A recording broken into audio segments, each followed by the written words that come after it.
जय हिंद दोस्तों अगर आपको 2026 में आर्मी का एग्जाम वहां पे निकालना है दोस्तों, ये मान चलना है कि जितना हो सके उतने आपको जो प्रीवियस ईयर एग्जाम के क्वेश्चन है वो सारे क्वेश्चन वहां प्रैक्टिस करना है, क्योंकि आपके एग्जाम में प्रीवियस ईयर क्वेश्चन बहुत ज्यादा रिपीट वहां पे होते हैं। दोस्तों प्रीवियस ईयर क्वेश्चन लगाने से दो बेनिफिट हमेशा आपको यहाँ पे देखने को मिलेंगे। एक बेनिफिट सबसे पहला ये आपको मिल जाएगा, आपको ये पता चलेगा क्या लेवल हमारे क्वेश्चन है अब वहां पे आ रहे हैं, क्योंकि पहले जो पेपर वहां पे होते थे वो काफी नॉर्मल वहां पे आते थे, लेकिन अब जो एग्जाम वहां पे हो रहे उनके क्वेश्चन थोड़ा ठीक ठाक वहां पे होने लगे। तो अब जैसे क्वेश्चन वहां पूछे जाए वैसे क्वेश्चन की प्रैक्टिस भी आपको यहाँ पे करना हुआ चलना है। और तो यहाँ मैं आपको वो 50 क्वेश्चन के प्रीवियस ईयर एग्जाम के जो क्वेश्चन पूछे जा चुके हैं वो सारे मैं यहाँ पे कराऊंगा, चाहे आपका जीके हो गया, साइंस हो गया, मैथ हो गया, रीजनिंग हो गया, यानी जैसे पेपर में क्वेश्चन पूछेगा सेम टू सेम वो मैं यहाँ पे आपको कराऊंगा। यानी कि जितने भी आपके एआरओ हैं सारे मैं क्वेश्चन वहां पे करा दूंगा, लेकिन एग्जाम तक जो चीज मैं बता रहा हूँ सीधा वैसी को फॉलो करना। मैंने कई सारे एग्जाम वहां पे दिला भी चुके हैं और कैसे क्वेश्चन पेपर में आते हैं वो सारे क्वेश्चन मैं यहाँ प्रैक्टिस भी आपको यहाँ पे करा रहा हूँ। तो दोस्तों जो चीज मैं कह रहा हूँ उसे फॉलो करते चलना, जब आपका पेपर लगेगा यकीन मान चला एक भी क्वेश्चन आपको यहाँ से मैं बाहर वहां पे नहीं जाने दूंगा, लेकिन जो चीज बता रहा हूँ जैसे बता रहा हूँ उसे आप फॉलो करते हुए वहां पे चलते रहिएगा। दोस्तों यहाँ पे जैसा कि मैंने बताया कि मैं यहाँ पे 100 सेट कराऊंगा, लगभग 5000 आपका क्वेश्चन कराऊंगा। अगर जो बच्चा ये सारे क्वेश्चन तैयार वहां पे कर लिया तो जब पेपर में आप बैठोगे आप खुद ही कहोगे सर या इसके बाहर तो हमारा एक भी क्वेश्चन वहां पे जा गया ही नहीं। इसके अलावा कुछ भी आपको नहीं पढ़ना, बस मैं जो तरीका बता रहा हूं उसे आप फॉलो करते चलना। आप जब पेपर में बैठोगे पेपर सीधे सीधे क्वेश्चन वहां पे आपको दिख जाएंगे। पहला क्वेश्चन दोस्तों ये आपका लखनऊ एआरओ में आर्मी जीडी के एग्जाम में ये चीज पूछी जा रही है कि संविधान सभा की पहली बैठक कब वहां पे हुई थी, ये डेट यहां पे हमसे पूछी जा रही है। अगर ये क्वेश्चन हमारे पेपर में वहां पे आया है तो और क्या चीजें आपको पता होनी चाहिए जो हमारे पेपर में वहां पूछी जा सकती है। दोस्तों ये जो डेली क्लास अपने 6:30 बजे यहाँ पे होने वाली, जिसमें जितने क्लास में करा दूं बस वो आप तैयार करके पेपर में जाना, पेपर में क्वेश्चन यहाँ पे दिखेंगे। एक प्रैक्टिस सेट आपको केवल यहाँ स्किप बिल्कुल वहां पे मत करिएगा, ये केवल आप 100 सेट तैयार करके पेपर में जाना। पहले एक बार ये कंप्लीट वहां पे कर लेना, आप खुद कहोगे सर हमारे पेपर इसके बाहर क्वेश्चन नहीं गया। तो यहाँ पे दोस्तों हम लोग क्या करेंगे, सीधा क्वेश्चन देखेंगे और आंसर इसका यहाँ पे देखेंगे। दोस्तों पेन और कॉपी लेकर अपने पास बैठना, ये स्कोर चेक करते चलना क्या स्कोर आपका यहाँ पे हो रहा है। अगर आपको ये लगता है कि हम अपना पेपर देख के आए हो, हम वहीं से श्योर हो जाए कि हमारा एग्जाम निकल गया, तो दोस्तों इसके लिए कम से कम आपको 38 से लेकर 42 क्वेश्चन आपके वहां पे सही होने चाहिए। और अगर आपने ये सारे सेट यहाँ पे तैयार कर लिया 45 से ज्यादा क्वेश्चन सेम टू सेम ऐसे यहाँ पे रिपीट क्वेश्चन ही आपको वहां पे देखने को मिल जाएंगे। तो इस क्वेश्चन का आप राइट आंसर क्या बताओगे जो कि आपका लखनऊ एआरओ में आर्मी जीडी के एग्जाम में क्वेश्चन पूछा गया, सीधा सीधा आप क्या कह दोगे सर, हम यहाँ पे कह देंगे ये आपका हो जाएगा 9 दिसंबर 1946, यानी ऑप्शन नंबर जो 3 यहाँ पे दिया गया ये आपका राइट आंसर यहाँ पे हो जाता है। और क्या क्या चीजें आपसे एग्जाम में क्वेश्चन पूछी जा सकती है वो मैं भी आपको यहाँ पे बता रहा हूँ। अगर कभी आपसे ये क्वेश्चन पूछा गया कि संविधान सभा की पहली बैठक कब वहां पे हुई, ये तो आपको इसका आंसर मिल गया। हमने क्या कहा, आपने कह दिया कि हम कहेंगे 9 दिसंबर 1946, ये आप बता दिए। अगर क्वेश्चन ये पूछा गया कि जो पहली बैठक वहां पे हुई थी उसकी अध्यक्षता किसने की थी, यानी उसके अध्यक्ष कौन वहां पे बने थे, तो अध्यक्ष अगर आपसे पूछा जाए किसका नाम बताओगे, आप कहोगे सर हम बताएंगे डॉक्टर सिन्हा का नाम, याद रखना ये क्वेश्चन आपका पूछा जाएगा। और क्या चीज आपसे यहां पूछी जा सकती है, अच्छा ये बताओ एक कि जो संविधान सभा का गठन कैसे हुआ, गठन कैसे यहां पे हुआ था, तो गठन में आप क्या बताओगे, आप कहोगे सर हम कहेंगे 1946 कैबिनेट मिशन, क्या बताओगे 1946 कैबिनेट मिशन प्लान से इसका गठन यहां पे हुआ था, ये क्वेश्चन भी पेपर में पूछा जाएगा। इसके बाद अगर कभी ये क्वेश्चन पूछा गया कि संविधान सभा की जो अंतिम बैठक थी, जिसे पहली बैठक कब हुई थी, ऐसे ऐसे पूछ सकते हैं अंतिम बैठक कब वहां पे हुई थी। अगर आपसे ये पूछ लिया जाए अंतिम बैठक कब वहां पे हुई थी, तो अंतिम बैठक को आपको सीधा बताना है 24 जनवरी, क्या बताओगे 24 जनवरी 1950, ये आपकी अंतिम बैठक यहां पे हो जाती। अगर क्वेश्चन ये पूछा गया कि आपका ये यहां पे नोट करना कि राष्ट्रगान कब अपनाया गया, राष्ट्रगान कब अपनाया गया था, तो यही डेट आपका हो जाएगा 24 जनवरी 1950 को ही आपका राष्ट्रगान भी वहां पे अपनाया गया था।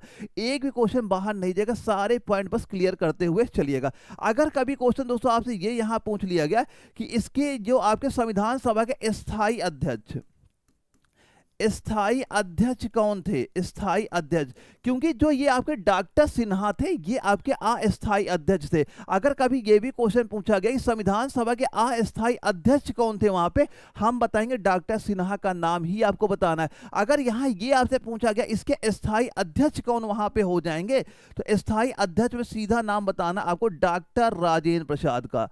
किसका नाम बताओगे? आप बताओगे डॉक्टर राजेंद्र प्रसाद का नाम बता देना।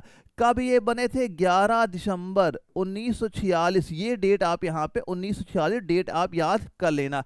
अगर क्वेश्चन ये पूछा गया कि जो संविधान सभा का गठन वहां पे हुआ था उसमें महिलाओं की संख्या कितनी वहां पे थी, अगर यहाँ आपसे ये पूछ लिया जाता है ये बताओ हमें इसमें महिलाओं की संख्या कितनी यहाँ पे थी, तो महिलाओं की संख्या क्या बताओगे? आप कहोगे 15 महिलाएं संख्या इसमें आपके हो जाएगी। ये सारे पॉइंट आपके इंपॉर्टेंट हो जाते। यहां से आपके एग्जाम देखा होगा, जब प्रीवियस ईयर एग्जाम में अगर प्रैक्टिस वहां पे कर रहे होगे, आप खुद ही देख रहे होगे ऐसे क्वेश्चन वहां पूछे गए, और ये अगर आप ऐसी तैयारी वहां पे कर रहे हो और इनके आंसर आप यहाँ पे दे पा रहे हो, तो मान चला आपकी तैयारी वहां पे सही चल रही। और ये जो 17वां प्रैक्टिस सेट मैं यहाँ पे करा रहा हूँ, अगर यहाँ पे आपने 35 भी क्वेश्चन आपके यहाँ पे सही हो गए, मान चला तैयारी आपकी बिल्कुल सही चल रही। बस इसे कंटिन्यू बना के हुए आपको चलना है। और दोस्तों अगर चैनल में आप नए हो, चैनल सब्सक्राइब भी वहां पे कर ले रहे कि ये जो आपके 100 सेट में यहाँ पे कराने वाला कोई सेट आपका स्किप यहाँ पे ना हो, और सभी के नोटिफिकेशन आपको यहाँ पे देखते हुए मिल जाए। और इस वैकेंसी कोई भी अगर अपडेट भी वहां पे होता उसका भी आपको नोटिफिकेशन वहां पे मिल जाए। कोई भी अपडेट होगा उसकी मैं प्रॉपर वीडियो आपको यहाँ के लिए वहां पे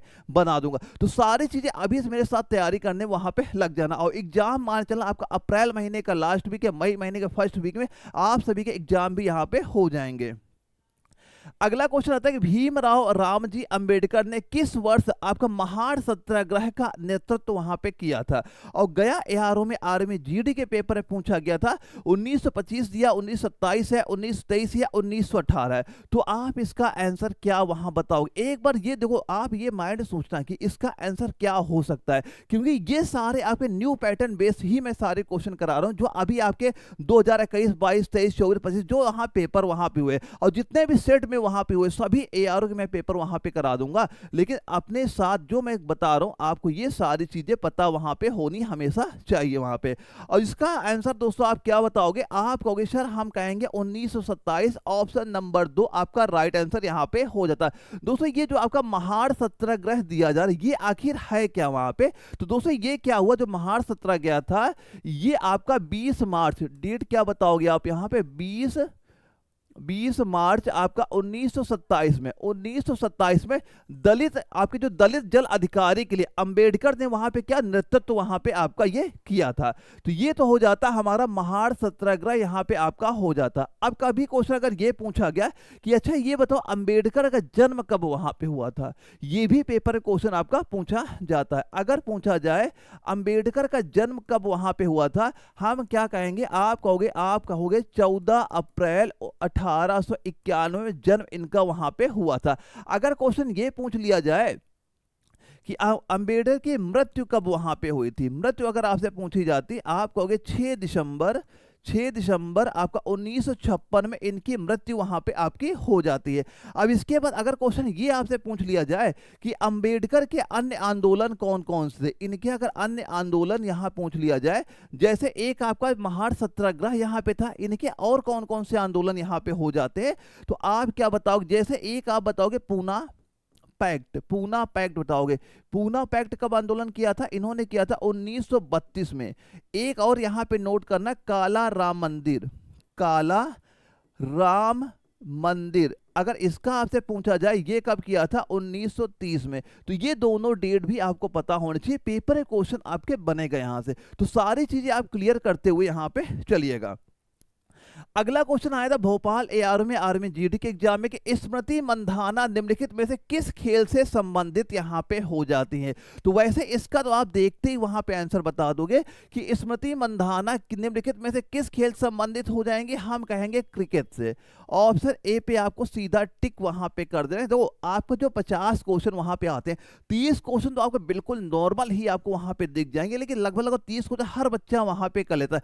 ये जो लास्ट 20 क्वेश्चन आपके बनते हैं, ये आपको सिलेक्शन वहां पे दिलाते हैं। तो ये 20 क्वेश्चन सही करने के लिए आपको तैयारी वहां पे अच्छी खासी वहां पे होनी चाहिए। अगर ये सारे क्वेश्चन आप प्रैक्टिस साथ में मेरे अच्छे से वहां पे करते चलोगे, जब पेपर में बैठोगे पेपर में क्वेश्चन आपको यहां से दिख जाएंगे।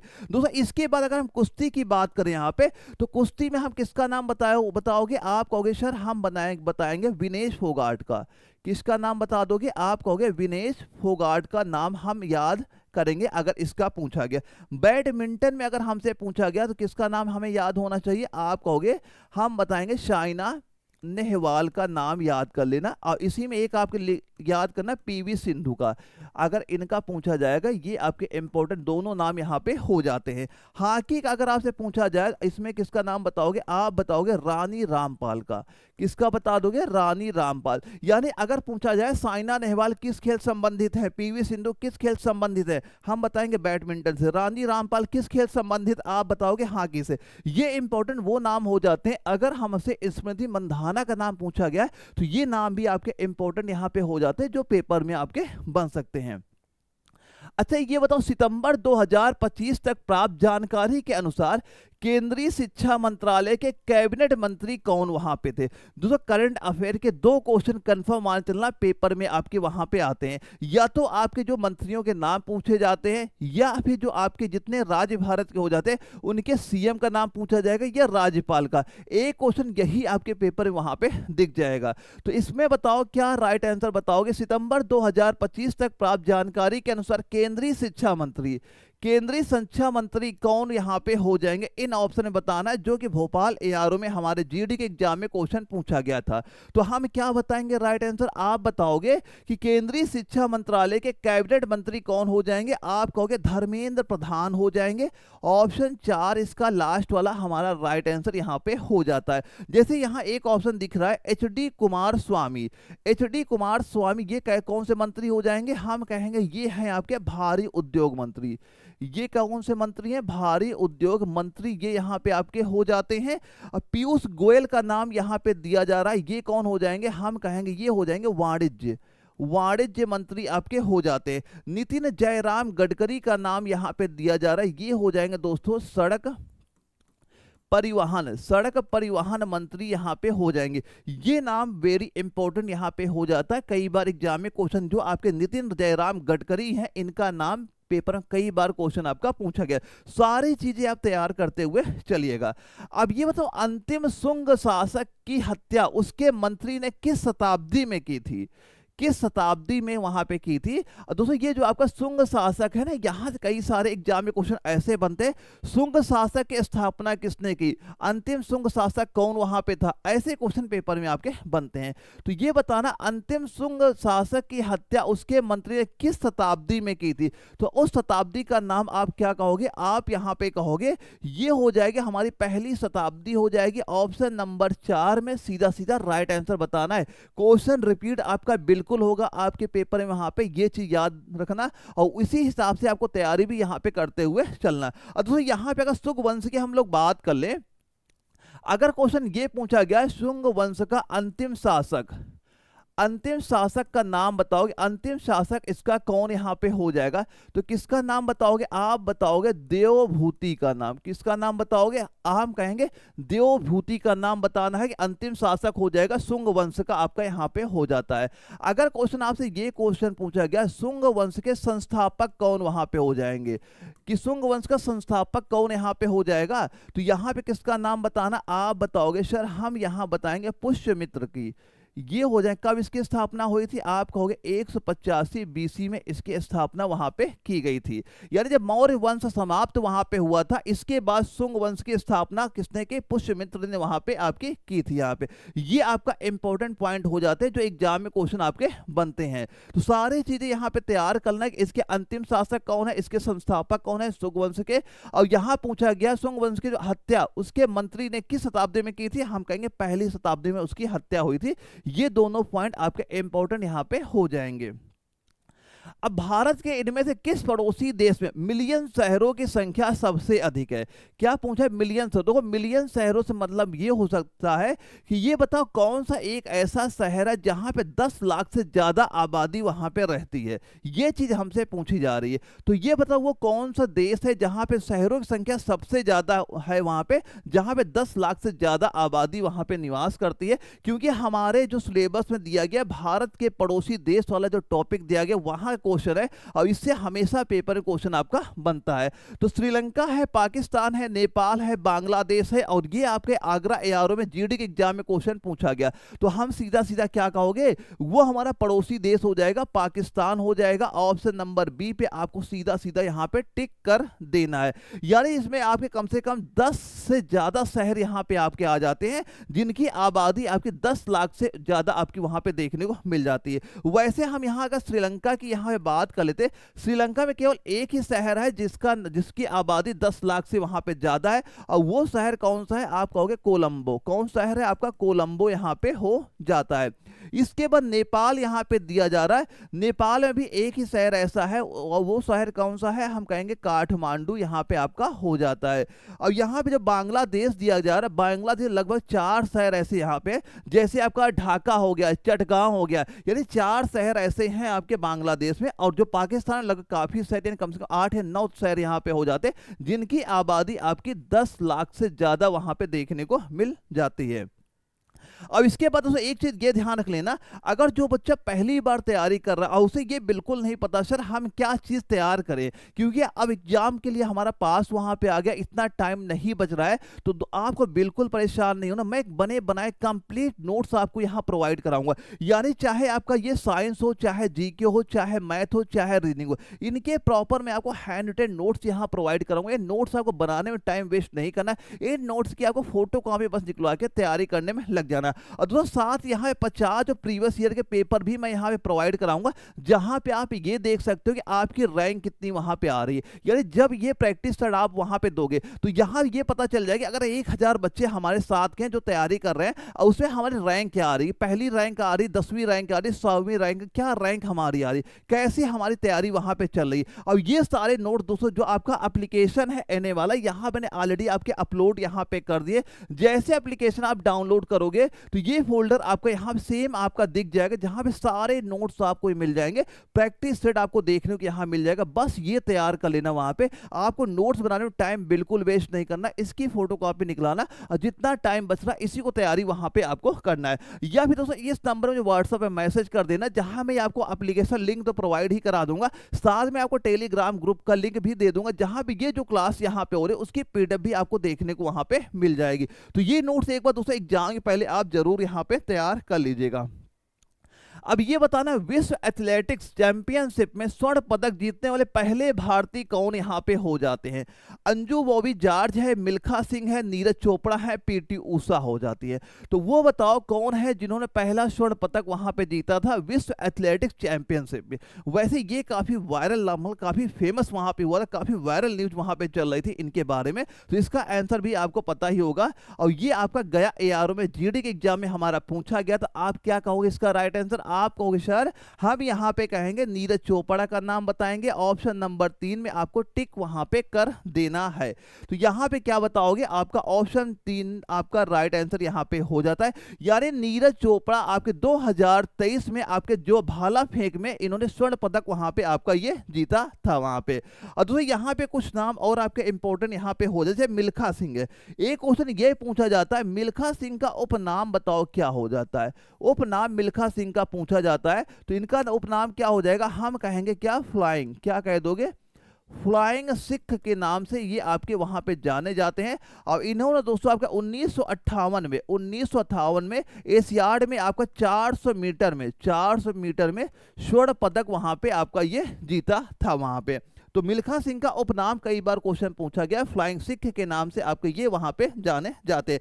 एक अंजू बॉबी जॉर्ज है, ये भी काफी ज्यादा फेमस नाम वहां पे होता है। अगर यहां से क्या क्वेश्चन आपसे पूछा जाएगा कि जो अंजू बॉबी जॉर्ज की उपलब्धियां यहाँ पे क्या आपकी हो जाती हैं, तो उपलब्धियां हम लोग क्या बताओगे दोस्तों? यहाँ पे आप बताओगे 2003 में आपका विश्व विश्व चैंपियन में इन्होंने क्या जीता था? इन्होंने ब्रॉन्ज जीता था। क्या जीता था? ब्रॉन्ज जीता था। किसमें? लॉन्ग जंप में। लॉन्ग जंप में इन्होंने क्या जीता? ब्रॉन्ज यहाँ पे जीता था। इसके बाद दोस्तों 2005 में इन्होंने सिल्वर जीता था। लेकिन हमसे इस क्वेश्चन में पूछा गया गोल्ड का पूछा गया। गोल्ड किसने जीता था? ये जीता था नीरज चोपड़ा का। अगर अंजू बॉबी जॉर्ज का पूछेगा, ये भी आपको पॉइंट पता होने चाहिए। यहां से पेपर में क्वेश्चन आपका पूछा जाएगा, एक भी पॉइंट आपका नहीं छूटेगा। जो क्वेश्चन पूछे गए वो तो मैं साथ ही साथ करा ही रहा हूं, और जो चीज और आपसे बन सकती वहां पे वो भी सारे पॉइंट में आपके क्लियर यहां पे कराता हुआ चल रहा हूं वहां पे। अब ये बताओ, द्विवेही भारत के किस पड़ोसी देश की राजभाषा है? क्योंकि भारत के पड़ोसी देश हमारे सिलेबस में दिया गया, यहां से एग्जाम में क्वेश्चन पूछा जाता है। और देख ही रहोगे, ये आपके जीडी के एग्जाम में ही क्वेश्चन यहां पूछा गया है कि मालदीव की है, श्रीलंका है, म्यांमार है, भूटान है, तो कौन से पड़ोसी देश की भाषा यहाँ पे हो जाएगी? हम कहेंगे सर यहाँ पे मालदीव की भाषा हो जाएगी। मालदीव की भाषा क्या हो जाती है? ये होती है द्विवेही, आपकी हो जाएगी। ऑप्शन 1 में आपको टिक वहां पे कर देना। अगर क्वेश्चन पूछा जाए श्रीलंका की अच्छा भाषा बता दो, क्या यहां पे हो जाती है? हम यहां पे बताएंगे सिहली। श्रीलंका की भाषा क्या हो जाती है? आपकी एक सिहली हो जाएगी। और यहां पे जो एक तमिल भाषा, ये यहां की राजभाषा आपकी हो जाती है। अगर म्यांमार की भाषा हमसे पूछ ली जाती तो म्यांमार में कौन सी भाषा चलती है? हम कहेंगे बर्मी भाषा म्यांमार की भाषा यहां पे हो जाती है। अगर भूटान की भाषा हमसे पूछा जाता है तो भूटान की भाषा आप क्या कहोगे? डंगो गफखा। ये यहाँ की का भाषा आपकी राजभाषा यहाँ पे हो जाती है। तो कहीं भी किसी भी देश की जो राजभाषा है, तो जो भारत के पड़ोसी देश है ये उनकी राजभाषाएं वहां पे हो जाती है। किसी का भी पूछा जाए आप उसका आंसर यहाँ पे दे लोगे। अगर यही पाकिस्तान का पूछा जाता, हम क्या बताएंगे? उर्दू आपको वहां पे बता देना है। अगले क्वेश्चन पूछा जा रहा है, भारतीय संविधान के किस संशोधन के अंतर्गत संपत्ति के अधिकार को मौलिक अधिकार की सूची से हटा दिया गया? देखो, ये संपत्ति का अधिकार से एग्जाम में क्वेश्चन आपके कई बार यहां पूछे गए थे। यहां पूछा गया कि कौन सा संविधान संशोधन हमारा वहां पे हुआ था जहां पे संपत्ति के अधिकार को हटा के, अब ये कैसा अधिकार हो गया? हम कहते हैं ये एक प्रकार का विधिक अधिकार आपका बना दिया गया। तो कौन सा संविधान संशोधन वहां पे हुआ था जो कि हमारा लखनऊ एआरओ में जीडी के पेपर में पूछा गया? तो वो संविधान संशोधन दोस्तों हो जाएगा 44वां। ऑप्शन नंबर 3 इसका राइट आंसर यहां पे आपका हो जाता है। अगर क्वेश्चन ये पूछ लिया जाए कि जो आपका संपत्ति का अधिकार है ये कौन से अनुच्छेद में अब ये ला दिया गया है, तो आर्टिकल अगर पूछा जाता है तो हम बताएंगे ये अब आपका अनुच्छेद नंबर 300A में आपका हो गया है। अब ये कैसा अधिकार हो गया है? ये आपका दोस्तों एक प्रकार का कानूनी अधिकार के अंतर्गत आ गया। कानूनी अधिकार के अंतर्गत ये आ गया। पहले कैसा अधिकार था? पहले ये आपका एक मौलिक अधिकार वहां पे था। अब इसे मौलिक अधिकार से हटा के आपका एक कानूनी अधिकार आपका यहाँ पे बना दिया गया है। अगर क्वेश्चन ये आपसे पूछ लिया जाए, हमने इसका आंसर चलो बता दिया कि 44वां संविधान संशोधन बता दिया। अब ये 44वां संशोधन कौन से वर्ष में वहां पे हुआ था? अगर ये चीज हमसे पूछी जाए तो वर्ष आप क्या बताओगे? आप बताओगे वर्ष हो जाएगा 1978 यहां पे हो जाएगा, जब जनता सरकार में आपका जनता सरकार में 1978 में जब आपका इमरजेंसी के बाद, जब आपका इमरजेंसी वहां पे लगाई गई थी, उसी के बाद आपका संपत्ति का अधिकार को हटा के बदल के यानी एक संशोधन लाया गया। अब इसे कानूनी अधिकार का दर्जा वहां पे दे दिया। सरकार किसकी थी? जनता सरकार आपकी वहां पे हो जाती है।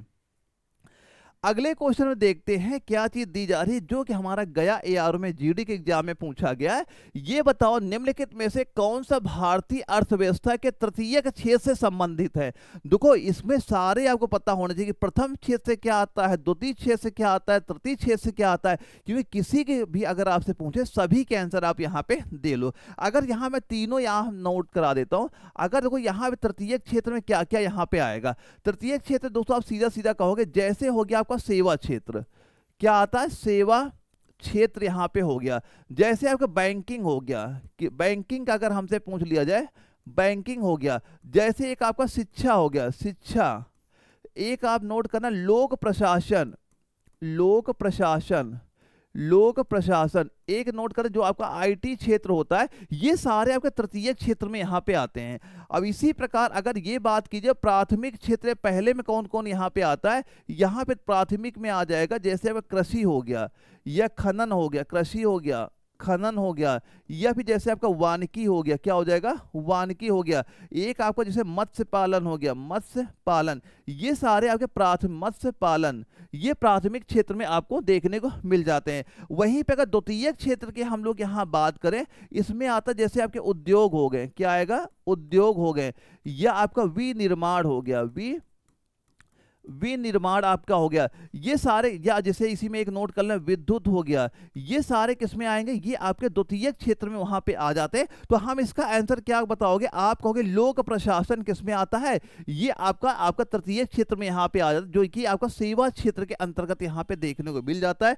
तो लोक प्रशासन हम लोग बताएंगे, इसका राइट आंसर यहाँ पे हो जाएगा ऑप्शन नंबर 2 पे, आपको टिक वहां पे कर देना। काउंट करते ला क्या स्कोर यहाँ पे आपका हो रहा है, अगर 35 प्लस क्वेश्चन यहाँ पे सही हो रहे हैं तो तैयारी आपकी बिल्कुल वहां पे सही चल रही है आपकी।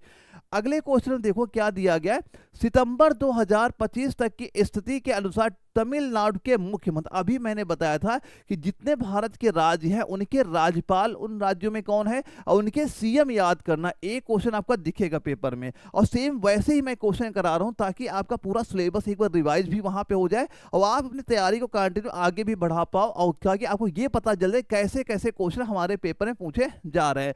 तो ये बताना सितंबर 2025 तक की स्थिति के अनुसार तमिलनाडु के मुख्यमंत्री कौन यहाँ पे हो जाएंगे। तमिलनाडु के मुख्यमंत्री कौन यहाँ पे हो जाएंगे, हम कहेंगे एमके स्टालिन हो जाएंगे। ऑप्शन 3 आपका राइट आंसर यहाँ पे हो जाता है। अब ये जो नायाब सिंह सैनी यहाँ पे एक नाम दिया जा रहा है, ये कहाँ के सीएम है, हम कहेंगे ये हरियाणा के सीएम आपके हो जाएंगे, कहाँ के, हरियाणा के। भूपेंद्र पटेल यहाँ पे नाम दिया जा रहा है, ये कहाँ के सीएम है, हम कहेंगे गुजरात के सीएम आपके हो जाएंगे। एक आपका हेमंत सोरेन का नाम दिया जा रहा है, ये कहाँ के सीएम है, हम कहेंगे झारखंड राज्य के सीएम आपके हो जाते हैं। और एमके स्टालिन कहाँ के हो जाएंगे, तमिलनाडु के मुख्यमंत्री आपके हो जाते हैं। तो सारी चीजें आप क्लियर करते हुए चलिएगा। निम्नलिखित में से किस पंचवर्षीय योजना का उद्देश्य आत्मनिर्भरता प्राप्त करना था और स्थिरता के साथ वृद्धि करना था, कौन सी ऐसी पंचवर्षीय योजना थी। दोस्तों यहाँ पे एक क्वेश्चन ये आपसे पूछा जाता है कि ये पंचवर्षीय योजना अभी कब से शुरुआत वहां पे की गई थी, पहली पंचवर्षीय योजना किस वर्ष वहां पे लागू गई थी। तो पहली पंचवर्षीय योजना अगर आपसे पूछा जाएगा 1951, ये डेट वहां पे याद करना अगर पहली पंचवर्षीय योजना आपसे वहां पूछ ली जाती है। तो यहाँ पे हम लोग क्या बताओगे, ये दोस्तों आपकी हो जाएगी कौन सी, चतुर्थ योजना हो जाएगी। ऑप्शन 1 आपका राइट आंसर यहाँ पे हो जाता है। लेकिन दोस्तों ये जो चतुर्थ योजना यहाँ पे चल रही थी इस समय दोस्तों आपका जो 1971 में जब ये भारत पाकिस्तान का युद्ध वहां पे हो गया, भारत पाक युद्ध यहाँ पे हुआ, इसके बाद जो बांग्लादेश के शरणार्थी यहाँ पे आ गए और आर्थिक संकट की वजह से ये योजना आपकी कंप्लीट वहां पे पूरी तरह से आपकी नहीं हो पाई थी। और दोस्तों एक चीज ये भी याद कर लेना, ये पेपर कई बार क्वेश्चन आया है कि जो आपकी द्वितीय पंचवर्षीय योजना है ये किस मॉडल पे आपकी आधारित वहां पे हो जाती है। तो द्वितीय पंचवर्षीय योजना हम कहें कौन से मॉडल पे आधारित हो जाएगी, आप कहोगे महालनोबिस मॉडल पे ये पंचवर्षीय योजना आपकी आधारित हो जाती है, जो कि जिसमें आपका भारी उद्योग पे जोर वहां पे दिया गया था, जिस पे आपका भारी उद्योग पे जोर वहां पे दिया गया था। ये क्वेश्चन सीधा सीधा बहुत बार पूछा गया है। पहली पंचवर्षीय योजना किस वर्ष आई, हम बताओगे 1951। द्वितीय पंचवर्षीय योजना किस मॉडल पे आधारित थी, आप बताओगे महालनोबिस मॉडल पे आधारित यहाँ पे हो जाएगी। अगले क्वेश्चन पूछ रहा है कि निम्नलिखित में से किसे जून 2024 में जनजाति कार्य मंत्री के रूप में वहां पे नियुक्त आपका किया गया था। करंट अफेयर के 2 से 3 क्वेश्चन पेपर में आते हैं, उस पर फोकस करना। ऐसे ही क्वेश्चन करंट अफेयर के आपके पेपर में वहां पे दिखेंगे, जो कि लखनऊ एआरओ में क्वेश्चन आपके पेपर में पूछा गया था। तो भूपेंद्र यादव है, जुएल ओराम है, प्रहलाद जोशी है, अश्विनी वैष्णव यहाँ पे दिया जा रहा है। और पूछा क्या जा रहा है, हमसे पूछा जा रहा है जनजाति कार्य मंत्री के रूप में कौन वहां पे हो जाएंगे, कौन से मंत्री हो जाएंगे, किसका आंसर आप बताओगे। अगर पेपर क्वेश्चन आपका आया तो आप कहोगे यहाँ पे जुएल ओराम का नाम बताना है। ऑप्शन 2 इसका राइट आंसर यहाँ पे हो जाता है। और ये जो भूपेंद्र यादव यहाँ पे दिया जा रहा है ये कौन से मंत्री हो जाएंगे, हम कहेंगे ये हो जाएंगे दोस्तों पर्यावरण वर्ण मंत्री आपके हो जाएंगे, पर्यावरण मंत्री आपके ये यहाँ पे हो जाएंगे। और प्रहलाद जोशी, जो प्रहलाद जोशी का नाम यहाँ पे दिया जा रहा है, ये कैसे कौन से मंत्री हो जाएंगे, जो प्रहलाद जोशी यहाँ पे दिए गए हैं, ये दोस्तों हो जाएंगे आपके संसदीय कार्य मंत्री, संसदीय कार्य मंत्री ये यहाँ पे हो जाते हैं। अश्विनी वैष्णव बहुत इंपॉर्टेंट है, पेपर कई बार एग्जाम में आ चुके हैं।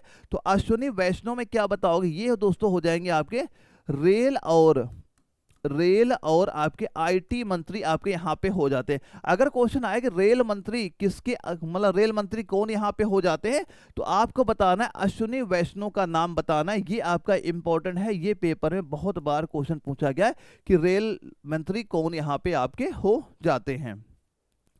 अगला क्वेश्चन देखते हैं क्या दिया जा रहा है। 1906 में स्थापित अखिल भारतीय मुस्लिम लीग के प्रथम अध्यक्ष कौन वहां पे थे, कि नवाब सलीमुल्लाह खान है, मोहम्मद अली जिन्ना है, सर सुल्तान मोहम्मद शाह है, या आगा खान तृतीय हो जाएंगे।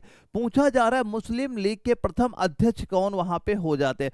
तो मुस्लिम लीग के प्रथम अध्यक्ष में किसका नाम बताना है, आप बताओगे, हम बताएंगे आगा खान तृतीय का नाम बताना है। ऑप्शन नंबर 4 आपका राइट आंसर यहाँ पे हो जाता है।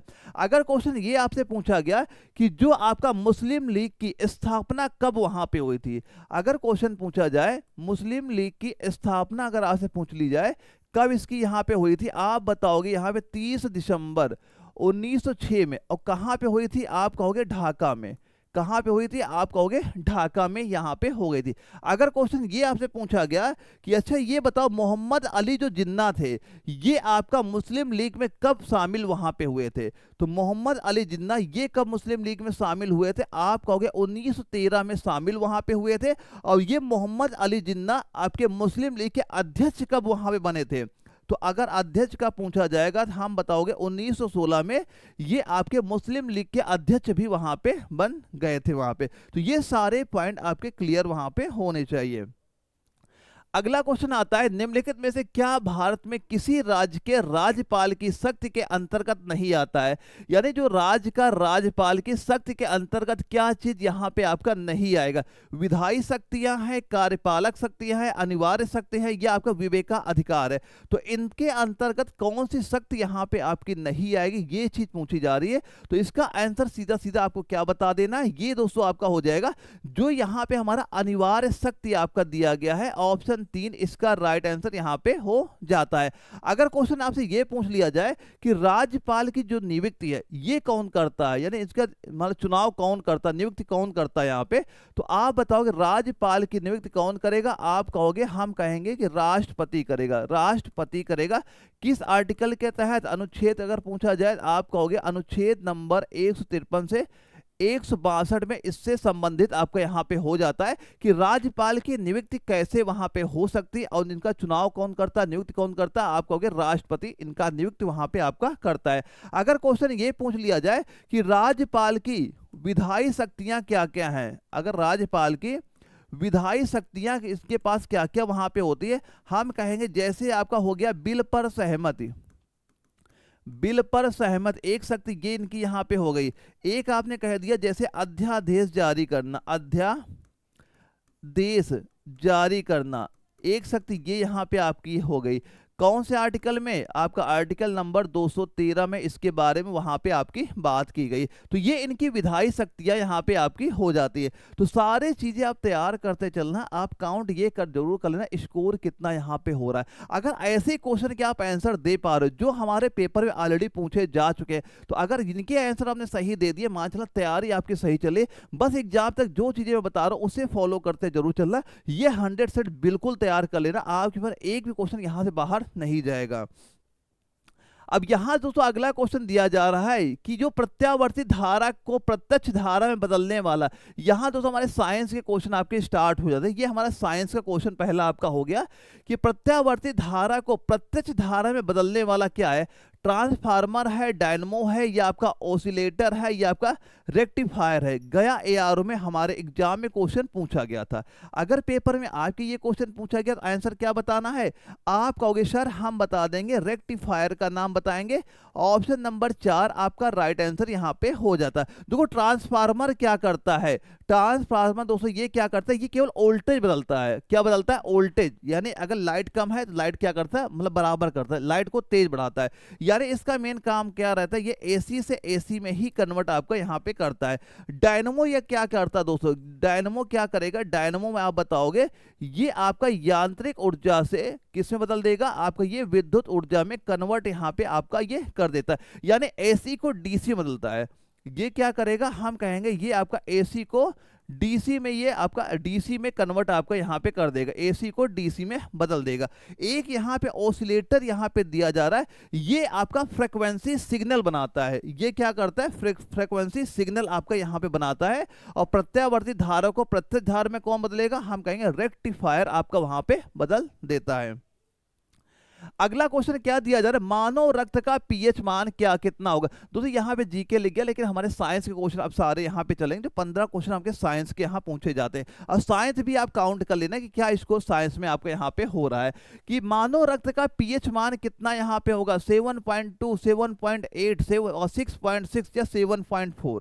तो मानव रक्त का पीएच मान अगर आपसे पूछ लिया गया तो आप क्या कहोगे, हम कहेंगे सर 7.4। आपका लखनऊ एआरओ में एग्जाम क्वेश्चन आपका पूछा गया था। देखो पीएच मान का जो मानव रक्त का होता है, इसकी रेंज क्या होती है, 7.35 से लेके आपका 7.45 यहाँ पे होता है।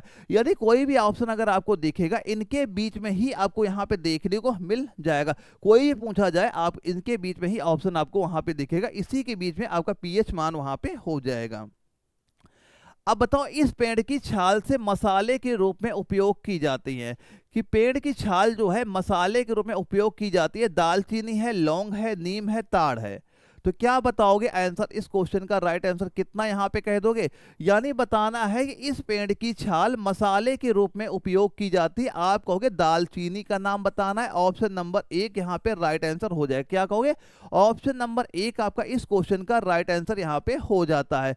यानी अगर पूछा जाए कि ये कौन सी पेड़ की छाल वहां पे हो जाती है, तो पेड़ का नाम क्या बताओगे। पेड़ का नाम यहाँ पे दोस्तों आप ये लिख लेना, ये आपका हो जाएगा, पेड़ का नाम यहाँ पे हो जाएगा। इसी पेड़ की दोस्तों जो आपकी छाल होती है उसी को हम लोग क्या बोलते हैं, दालचीनी के नाम से यहाँ पे आपकी जानी जाती है। एक यहाँ दोस्तों आपका जो लौंग दिया जा रहा है, लौंग अगर क्वेश्चन पूछा जाए, लौंग मसाला होता है, ये किससे प्राप्त वहां पे होता है। तो यहाँ पे क्या बताओगे, यहाँ पे आपको दोस्तों बताना है, ये नाम यहाँ पे आपको पता वहां पे होना चाहिए। इसी से क्या होता है, जो आपका लौंग मसाला होता है उसका हम लोग यहाँ पे यूज की जाती है। यानी इसकी जो फूल की कलियां वहां पे होती है, इसी पेड़ की जो फूल की कलियां होती है उसे आपका लौंग के रूप में आपका यूज वहां पे किया जाता है। तो ये आपके इंपॉर्टेंट हो जाते हैं। एक क्वेश्चन ये भी पूछा जाता है कि जो दाल चीनी होती है ये क्या होता है, ये क्या होता है, एक पेड़ की छाल ही वहां पे होती है। तो ये पेड़ यहाँ पे याद कर लेना, इस पेड़ की छाल यहाँ पे हो जाएगी। अगला क्वेश्चन क्या दिया जा रहा है, ये बताओ निम्नलिखित में से कौन सा मतदाता स्याही का मुख्य यौगिक है। जैसे अगर कभी आपने चुनाव यानी वोट वहां पे देने गए होगे, आपके उंगली में एक स्याही लगा दी जाती है। अब यही चीज हमसे पूछी जा रही, वो स्याही क्या वहां पे होती है, क्या चीज है जाए कि सिल्वर नाइट्रेट है, अमोनियम क्लोराइड है, सिल्वर क्लोराइड, ये आपका अमोनियम नाइट्रेट है। कि निम्नलिखित में से कौन सा मतदाता स्याही का मुख्य यौगिक यहाँ पे हो जाता है। तो मुख्य यौगिक क्या आप बताओगे, आपको बताना है सिल्वर नाइट्रेट बताना है। वो हमारा क्या होता है, आपको कहना है सर हम कहेंगे सिल्वर नाइट्रेट आपका यहाँ पे हो जाता है। क्या होता है, आप कहोगे सिल्वर नाइट्रेट AgNO3, क्या हो जाएगा, सिल्वर नाइट्रेट यहाँ पे आपका हो जाता है। अगर क्वेश्चन ये पूछ लिया जाए, अच्छा ये सिल्वर नाइट्रेट के, ये तो हमें पता हो गया कि हम लोग जहाँ स्याही लगती है उसमें सिल्वर नाइट्रेट होता है। अगर इसके अन्य उपयोग आपसे पूछा लिया जाए कि इसका और कहाँ पे यूज आपका होता है, तो इसका दोस्तों यूज आपका फोटोग्राफी में भी वहां पे होता है। क्या एक क्या बताओगे, फोटोग्राफी में भी इसका यूज वहां पे किया जाएगा। एक आप बताओगे चिकित्सा के क्षेत्र में भी इसका यूज वहां पे किया जाता है। ये सारे पॉइंट यहाँ पे आपके इंपॉर्टेंट यहाँ पे हो जाते हैं। और दूसरे यहाँ पे एक आपका एक इंपॉर्टेंट यहाँ पे अमोनियम नाइट्रेट भी दिया जा रहा है। ये अगर क्वेश्चन पूछा जाए कि जो आपका अमोनियम नाइट्रेट है इसका यूज कहाँ पे किया जाता है, क्योंकि पेपर में अमोनियम नाइट्रेट से भी पेपर में क्वेश्चन बनता है, तो इसका यूज हम बताएंगे सीधा कहाँ, उर्वरक के रूप में इसका यूज होता है। और कहाँ पे होता है आपका विस्फोटक में। और कहाँ यूज होगा, आप कहोगे विस्फोटक में भी इसका यूज वहां पे किया जाएगा, किसका, अमोनियम नाइट्रेट का। तो कोई भी चीज पेपर में आ जाए यहां से एग्जाम में बाहर नहीं जाएगा, एग्जाम तक जो बता रहा हूं आप तैयार साथ में करते हुए चलिएगा। अब एक क्वेश्चन आता है कि एक प्रोटीन का उदाहरण है जो हार्मोन के रूप में कार्य करता है। है तो प्रोटीन लेकिन कार्य कैसा है, हार्मोन के रूप में। उस प्रोटीन का नाम आपसे पूछ लिया जा रहा है कि ट्रिप्सिन है आपका, ऑक्सीटोसिन है या आपका केराटिन है या केसिन है। उस प्रोटीन का नाम बता दो, क्या यहाँ पे हो जाएगा। तो उस प्रोटीन का नाम सीधा सीधा क्या बताना है, जो कि लखनऊ एआरओ में क्वेश्चन पूछा गया है, वो होता दोस्तों आपका ऑक्सीटोसिन यहाँ पे हो जाएगा। ऑप्शन नंबर 2 आपका राइट आंसर यहाँ पे हो जाता है। अब अगर क्वेश्चन ये पूछ लिया जाए, अच्छा ये जो आपका ऑक्सीटोसिन है इसके कार्य क्या वहां पे होते हैं, इसके कार्य अगर पूछा जाए तो यहाँ पे क्या बताओगे आप, पहला कार्य यही बताओगे कि गर्भाशय में सकुंचन में, गर्भाशय में सकुंचन में हेल्प यहाँ पे करते हैं। जब बच्चे का जन्म वहां पे होता है तब ये आपका हेल्प वहां पे करता है। दूसरा कार्य क्या बताओगे, ये आपका हो जाएगा दूध श्रावण में। क्या बताओगे, दूध के स्राव में इसका यूज वहां पे किया जाता है। इसको दोस्तों और क्या कहते हैं, इसे आपका बंधन हार्मोन के नाम से भी आपका ये जाना जाता है। बंधन हार्मोन के नाम से भी आपका ये जाना जाएगा। एक दोस्तों यहाँ पे एक ये ध्यान रखना, एक किरोटीन शब्द यहाँ पे आपका दिया जा रहा है। तो किरोटीन में आप क्या बताओगे, किरोटीन मतलब होता नहीं, किरोटीन हमारे मतलब इसका यूज अगर पूछ लिया जाए कि ये बताओ जो आपका किरोटीन होता है इसका उपयोग क्या वहां पे होता है। तो किरोटीन का उपयोग क्या होगा, जिससे कि आपकी जो त्वचा होती है, त्वचा, एक आपका जैसे बाल हो गया, एक दोस्तों आपके क्या हो गए, नाखून हो गए, इनकी रक्षा के लिए क्या होता है आपका किरोटीन आपका यहाँ पे उत्तरदायी आपका हो जाता है। अगर क्वेश्चन कभी ये क्वेश्चन पूछ लिया जाए कि जो आपको ये केसिन यहाँ पे दिया जा रहा है, केसिन आपको जो वर्ड दिया जा रहा है, ये केसिन कहाँ पे आपका पाया जाता है, तो आप कहाँ पाया जाएगा, हम कहेंगे ये आपका दूध में आपका पाया वहां पे जाता है। कहाँ पाया जाएगा, दूध में पाया जाता है। और ये पनीर बनाने के लिए बहुत ज्यादा उपयोगी भी आपका वहां पे हो जाता है। तो सीधा सीधा पूछेगा केसिन किस में पाया जाएगा, आप कहोगे दूध में आपका ये पाया जाएगा। अगले क्वेश्चन देखते हैं, ये बताओ कौन सी गैस वायुमंडल का भाग नहीं है, नाइट्रोजन, हीलियम, क्लोरीन, उपरोक्त में से कोई नहीं। कौन सी ऐसी गैस है जो वायुमंडल, ये जो हमारा ये वातावरण है वायुमंडल, इसमें कौन कौन सी गैसें आपकी पाई जाती है। देखो जिसमें जो हमारी गैसें मेन आपकी होती क्या, एक आपकी नाइट्रोजन लिख लेना, पहली गैस आपकी क्या हो गई, हम कह दिया कि नाइट्रोजन गैस पाई जाएगी। नाइट्रोजन गैस सबसे ज्यादा पाई जाती है, 78% यहाँ पे होती है। और ये क्वेश्चन भी पेपर में आता है कि हमारे वायुमंडल सबसे ज्यादा कौन सी गैस पाई जाएगी, हम कहेंगे नाइट्रोजन हो गई। नाइट्रोजन के बाद किसका नाम बताया, आपने कहा, आपने कह दिया ऑक्सीजन का नाम यहाँ पे बता दिया। तो ऑक्सीजन का परसेंटेज कितना हो जाएगा, हम कहेंगे 21% ऑक्सीजन हो गया। इसके बाद आपका जैसे हो गया एक आपका आर्गन, नोट कर लेना पहले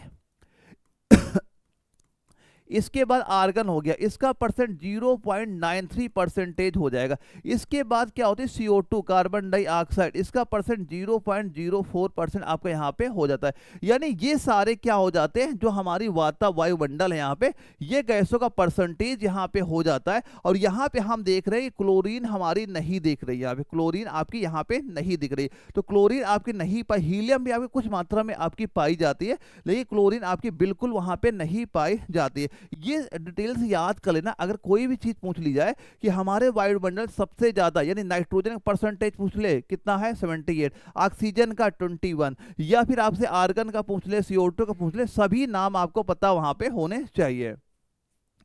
अगला क्वेश्चन देखो क्या दिया गया, निम्नलिखित में से कौन सा सबसे छोटा पक्षी, सबसे छोटा पक्षी इनमें से कौन सा आपका है, कबूतर है, तोता है, हमिंग बर्ड है, गौरैया है। तो सबसे छोटा पक्षी कौन हो जाएगा, हम कहेंगे हमिंग बर्ड हो जाएगा। ऑप्शन 3 आपका राइट आंसर हो गया। अगर यही ये पूछा जाता सबसे बड़ा पक्षी, शुतुरमुर्ग यहाँ पे हो जाएगा, सबसे बड़ा पक्षी शुतुरमुर्ग आपका होता है, सबसे छोटा पक्षी आपका हमिंग बर्ड यहाँ पे आपका हो जाता है। दोस्तों जो आपका हमिंग बर्ड होता है छोटा पक्षी जरूर होता है, लेकिन जब वो उड़ता है ना वहां पे, तो ये मान चला उसके जो पंख की रफ्तार होती है आपकी 80 बार पर सेकंड यहाँ पे आपकी हो जाती है, यानी 1 सेकंड में लगभग 80 बार अपने पंख फड़फड़ा वहां पे सकता है, इतना छोटा पक्षी आपका वहां पे हो जाता है। अगला क्वेश्चन देखते हैं, दिया जा रहा है परमाणु रिएक्टर में उपयोग होने वाला ईंधन का नाम बताओ, क्या होगा? कोयला है, पेट्रोल है, दहनशील गैस है, यूरेनियम है। तो हमें पता है परमाणु रिएक्टर में क्या चीज यूज की जाएगी, जो कि हमारे आगरा यार में पूछा गया था। तो परमाणु रिएक्टर में आपका यूरेनियम का यूज होता है। किसका यूज होता है? हम कहेंगे यूरेनियम का यूज होता है। कौन सा यूरेनियम? आपका यूरेनियम आपका हो जाएगा 235, यूरेनियम 235 का यूज होगा। या फिर दोस्तों इसके अलावा आपका प्लूटोनियम का भी यूज वहां पे होता है, प्लूटोनियम 239, यानी इनका विखंडन के रूप में आपका यूज वहां पे किया जाता है। तो हम कहेंगे यूरेनियम का आपका यूज किया जाएगा। अगला क्वेश्चन जो आपका आगरा एआरओ में पूछा गया था जीडी के पेपर में, कि ये बताना एक पारिस्थितिकी तंत्र में प्राथमिक उत्पादक कौन है। एक पारिस्थितिक तंत्र में यानी प्राथमिक उत्पादक वो होते हैं जो भोजन का निर्माण मतलब स्वयं करते हैं, स्वयं भोजन बनाते हैं। जैसे आपका पेड़ हो गया, पेड़ पौधे हो जाते हैं, ये क्या करें, सूर्य के प्रकाश से अपना भोजन वहां बनाते हैं। ये सारे आते हैं प्राथमिक क्षेत्र में, यहाँ पे आपके आ जाते हैं। तो ये बताओ, महिलाएं होंगी, पुरुष होंगे, पौधे होंगे, बैक्टीरिया हो जाएंगे। तो एक पारिस्थितिक तंत्र में प्राथमिक उत्पादक कौन वहां पे होगा? तो हम कहेंगे प्राथमिक उत्पादक होते हैं पेड़ पौधे ही यहाँ पे होते हैं। यानी जो आपकी खाद्य श्रृंखला होती है ना वहां पे, जैसे कि क्या होता है, जैसे इन्होंने पौधे हो गए, इन्होंने भोजन बनाया, अब इनको कौन खा लेता है? इनको मान लो हिरण वहां पे खा लिया, इनको कौन खा लिया? हिरण।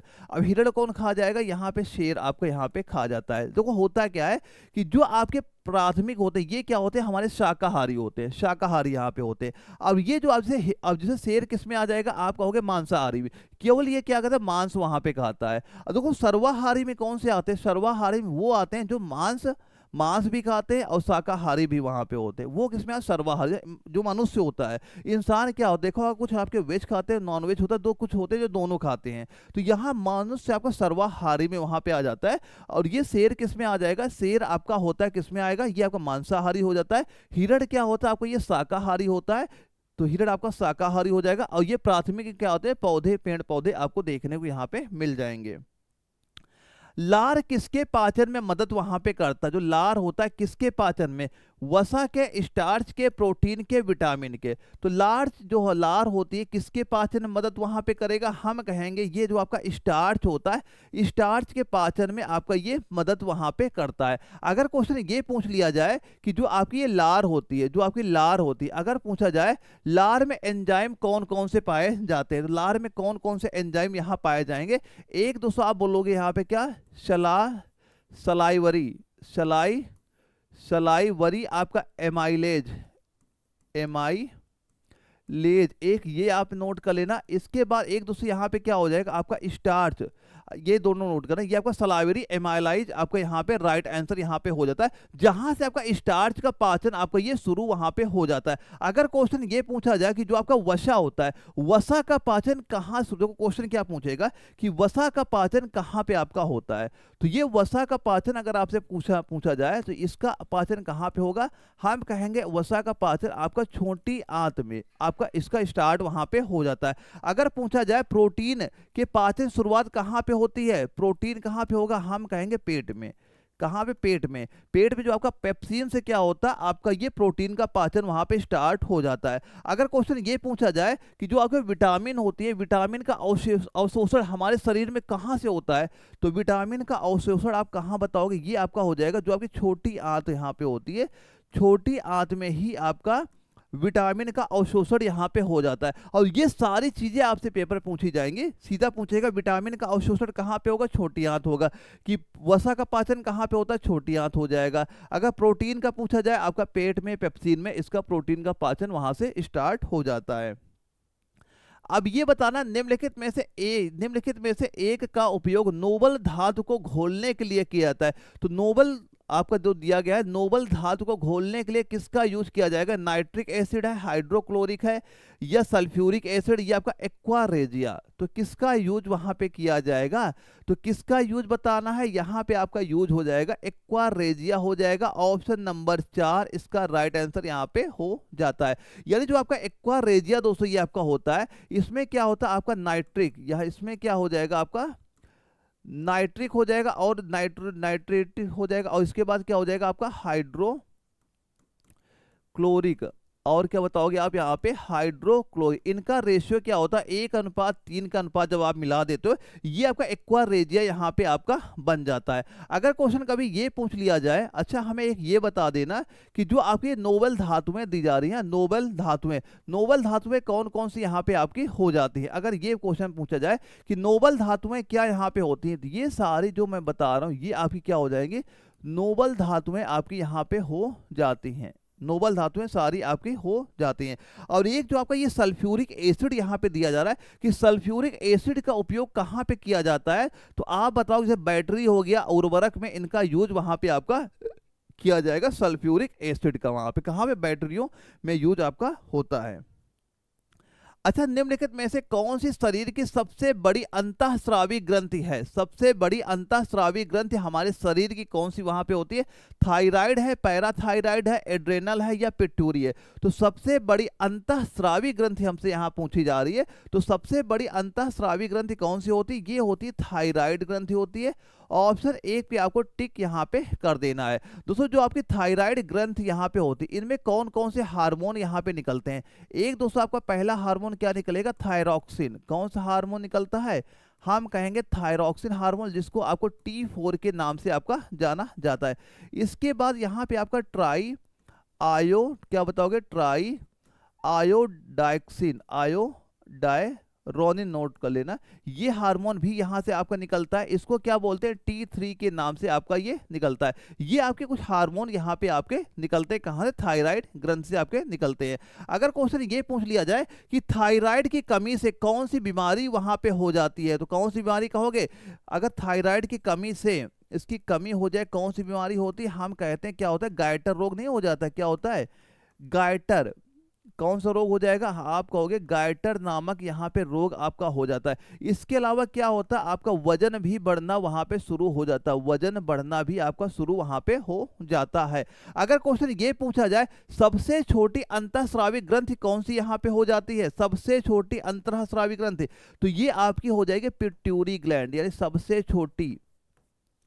सबसे बड़ी अगर पूछा जाएगा तो हम थायराइड बताएंगे। अगर यहां ये पूछा जाता है सबसे छोटी अंतःस्रावी ग्रंथि का नाम बता दो, हम बताएंगे पिट्यूरी ग्लैंड जो आपका होता है सबसे छोटी अंतःस्रावी ग्रंथि आपकी यहां पे हो जाती है। एग्जाम में यहां से क्वेश्चन बहुत सारे आपके बनते हैं और जो बन सकते हैं वो सारे मैं आपको क्लियर करते हुए यहाँ पे चल रहा हूँ। लेकिन जैसा बता रहा हूँ तैयारी बिल्कुल करना। अगर आप पहली बार तैयारी कर रहे हैं, जो नोट्स मैंने आपको दे रखे हैं वो आप तैयार कर लेना। पेपर जब बैठोगे खुद ही कहोगे इसके बाहर कोई क्वेश्चन नहीं गया है, आपको नोट्स बनाने की भी जरूरत नहीं, बस जाना फोटो कॉपी निकलवा लेना और रट्टा मारना शुरू कर दें, पेपर क्वेश्चन वहीं से आपको दिख जाएंगे। अगला क्वेश्चन ये पूछा जा रहा है निम्नलिखित में से कौन सा देशों का अधिकतम कार्बन डाइऑक्साइड का उत्सर्जन के संदर्भ में सही क्रम है, यानी कार्बन डाइऑक्साइड का पूछा जा रहा है कौन सा क्रम आपका सही है यहाँ पे। तो इनमें से कौन सा क्रम आप सही बता दोगे, तो आप कहोगे सर यहाँ पे हम बताएंगे नंबर 1 पे चाइना हो गया, फिर आपका यूएसए होता है, फिर यूरोपियन यूनियन आपका हो जाएगा, लास्ट में कौन सा नंबर आता है, इंडिया के यहाँ पे आ जाता है। तो क्या बताओ, अगर कभी क्वेश्चन ये पूछा गया कि दुनिया में सबसे अधिक CO2 का उत्सर्जन कौन वहां पे करता है, तो सबसे अधिक बताना है, चाइना का नाम यहाँ पे आपका राइट आंसर यहाँ पे हो जाता है। दोस्तों यहाँ पे जो एग्जाम में क्वेश्चन आपका पूछा जा रहा है कि कौन सा अधिकतम कार्बन डाइऑक्साइड उत्सर्जन के संदर्भ में सही है, चाइना आपका यहाँ पे राइट आंसर आपका हो जाता है। अगर क्वेश्चन कभी ये क्वेश्चन पूछ लिया जाए कि अच्छा ये बताओ जो जीवाश्म ईंधन क्या होते हैं, जीवाश्म ईंधन बताओ क्या वहां पे होता है हमारा, तो जीवाश्म ईंधन क्या होता है, जैसे आपका कोयला हो गया, कोयला कैसा ईंधन है, जीवाश्म ईंधन हो गया, तेल गैस हो गया, ये कैसा ईंधन है आपका, जीवाश्म ईंधन आपका यहाँ पे हो गया, तेल गैस, ये आपका ये तेल हो गया, गैस हो गया, कैसे होते हैं, ये आपके सारे जीवाश्म ईंधन यहाँ पे हो जाते हैं। और यही सारे आपके CO2 जो आपका इसके उत्सर्जन का मेन रीजन होते हैं कि सबसे जो CO2 की मात्रा आपकी बढ़ रही है, जो कोयला का यूज हो रहा है, जो पेट्रोल डीजल इनका यूज हो रहा है, या जो आपका गैस का यूज हो रहा है, इसी वजह से CO2 की जो मात्रा ये लगातार आपकी बढ़ती वहां पे जा रही है।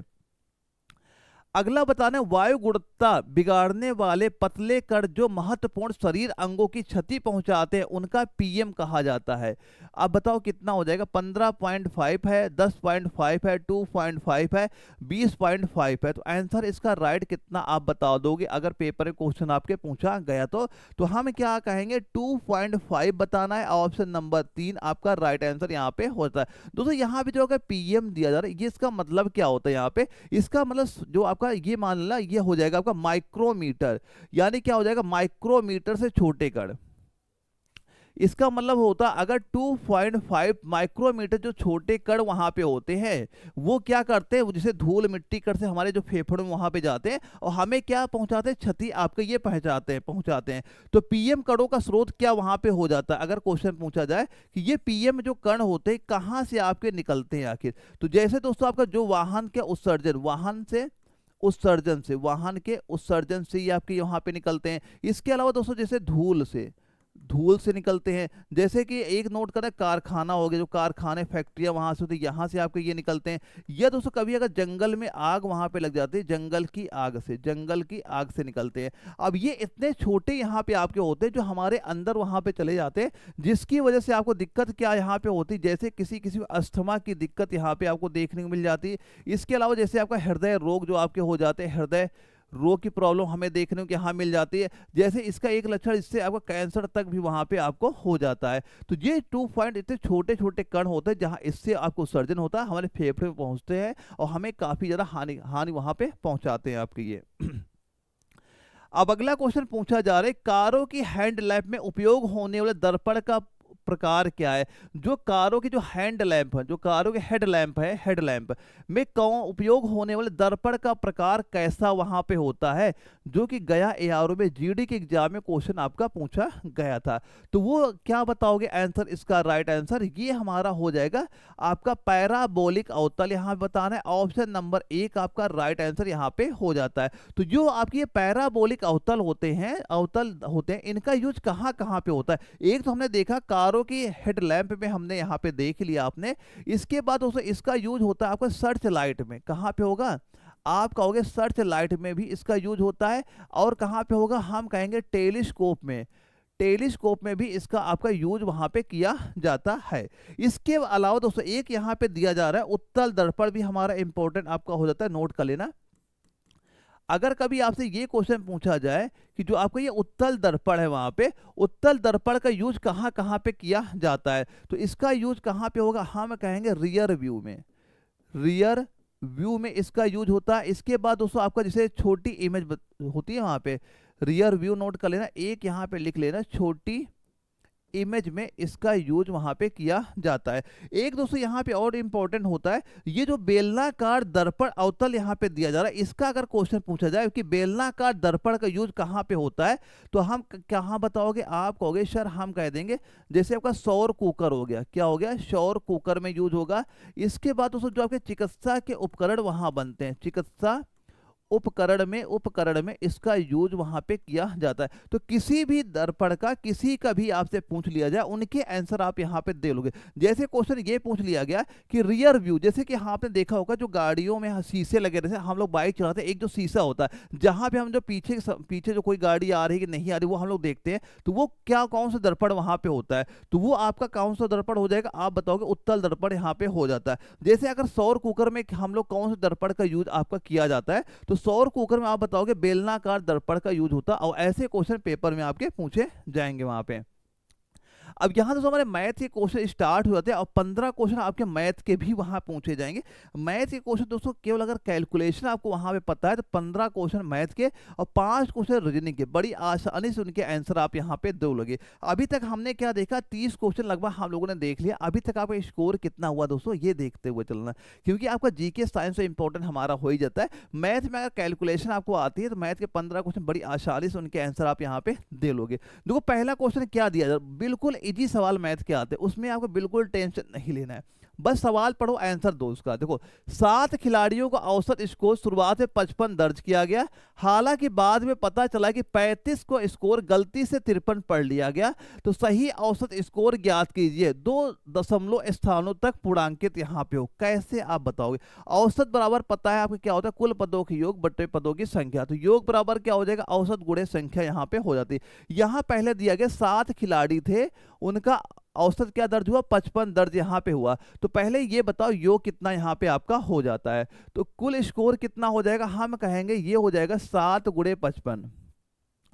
कुल स्कोर कितना हो गया, आपने कहा 7 गुणे 55 किया, इसका मान निकल के आ गया 385। कितना हो गया, आपने कहा 385 यहाँ पे हो गया। लेकिन सवाल में एक चीज ये बोला गया कि जो 35 की जगह है, यानी बाद में पता चला है कि 35 का स्कोर गलती से 53 यहाँ पढ़ लिया, यानी कि 35 संख्या थी लेकिन हमने पढ़ कितना लिया, 53, हमने ज्यादा वहां पढ़ लिया। तो आपने कितना ज्यादा पढ़ा बस वो आप माइनस कर दो, यानी कि यहाँ पे 53 माइनस का 35 यहाँ पे करो, यानी हमने 18 ज्यादा पढ़ लिया। तो सबसे पहले क्या करो, इसी 385 में आप ये 18 माइनस यहाँ पे कर दो। तो 385 में 18 माइनस करोगे कितना निकल के आएगा, 367 यहाँ पे निकल के आ गया। अब ये जो 367 यहाँ पे निकला है, इसी को 7 से आप डिवाइड यहाँ पे कर दो। तो जैसे आप 7 से यहाँ पे डिवाइड करोगे तो मान क्या निकल के आएगा, 52.42857, ये आपका निकल के यहाँ पे आ जाएगा। लेकिन सवाल में क्या बोला है कि 2 दशमलव स्थानों तक,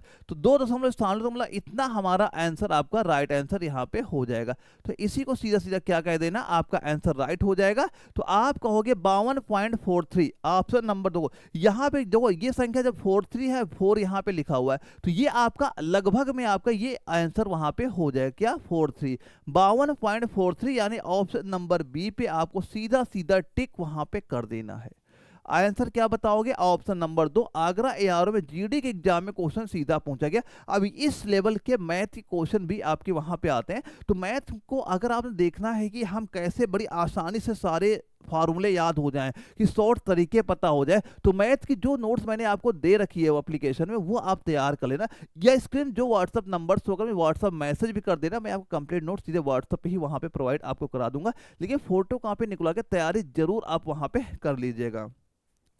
देखो यहाँ पे एक क्वेश्चन दिया जा रहा है कि tan अल्फा बराबर √3 है, कॉसिक बीटा बराबर 1 है, तो हमें अल्फा माइनस बीटा का मान बताओ। अच्छा ये बताओ कि ये जो tan अल्फा है ये कितने अंश का मान यहाँ पे हो जाएगा, पहले तो आप ये बता दो यहाँ पे कि जो यहाँ पे क्या हो जाएगा, tan अल्फा बराबर जैसे मान लो √3 यहाँ पे दिया जा रहा है, तो ये बताओ tan अल्फा बराबर √3। देखो tan में किसके कितना का मान आपका √3 यहाँ पे होता है, हमें पता ये होता है आपका tan 60 अंश का तो मान यहाँ पे होता है।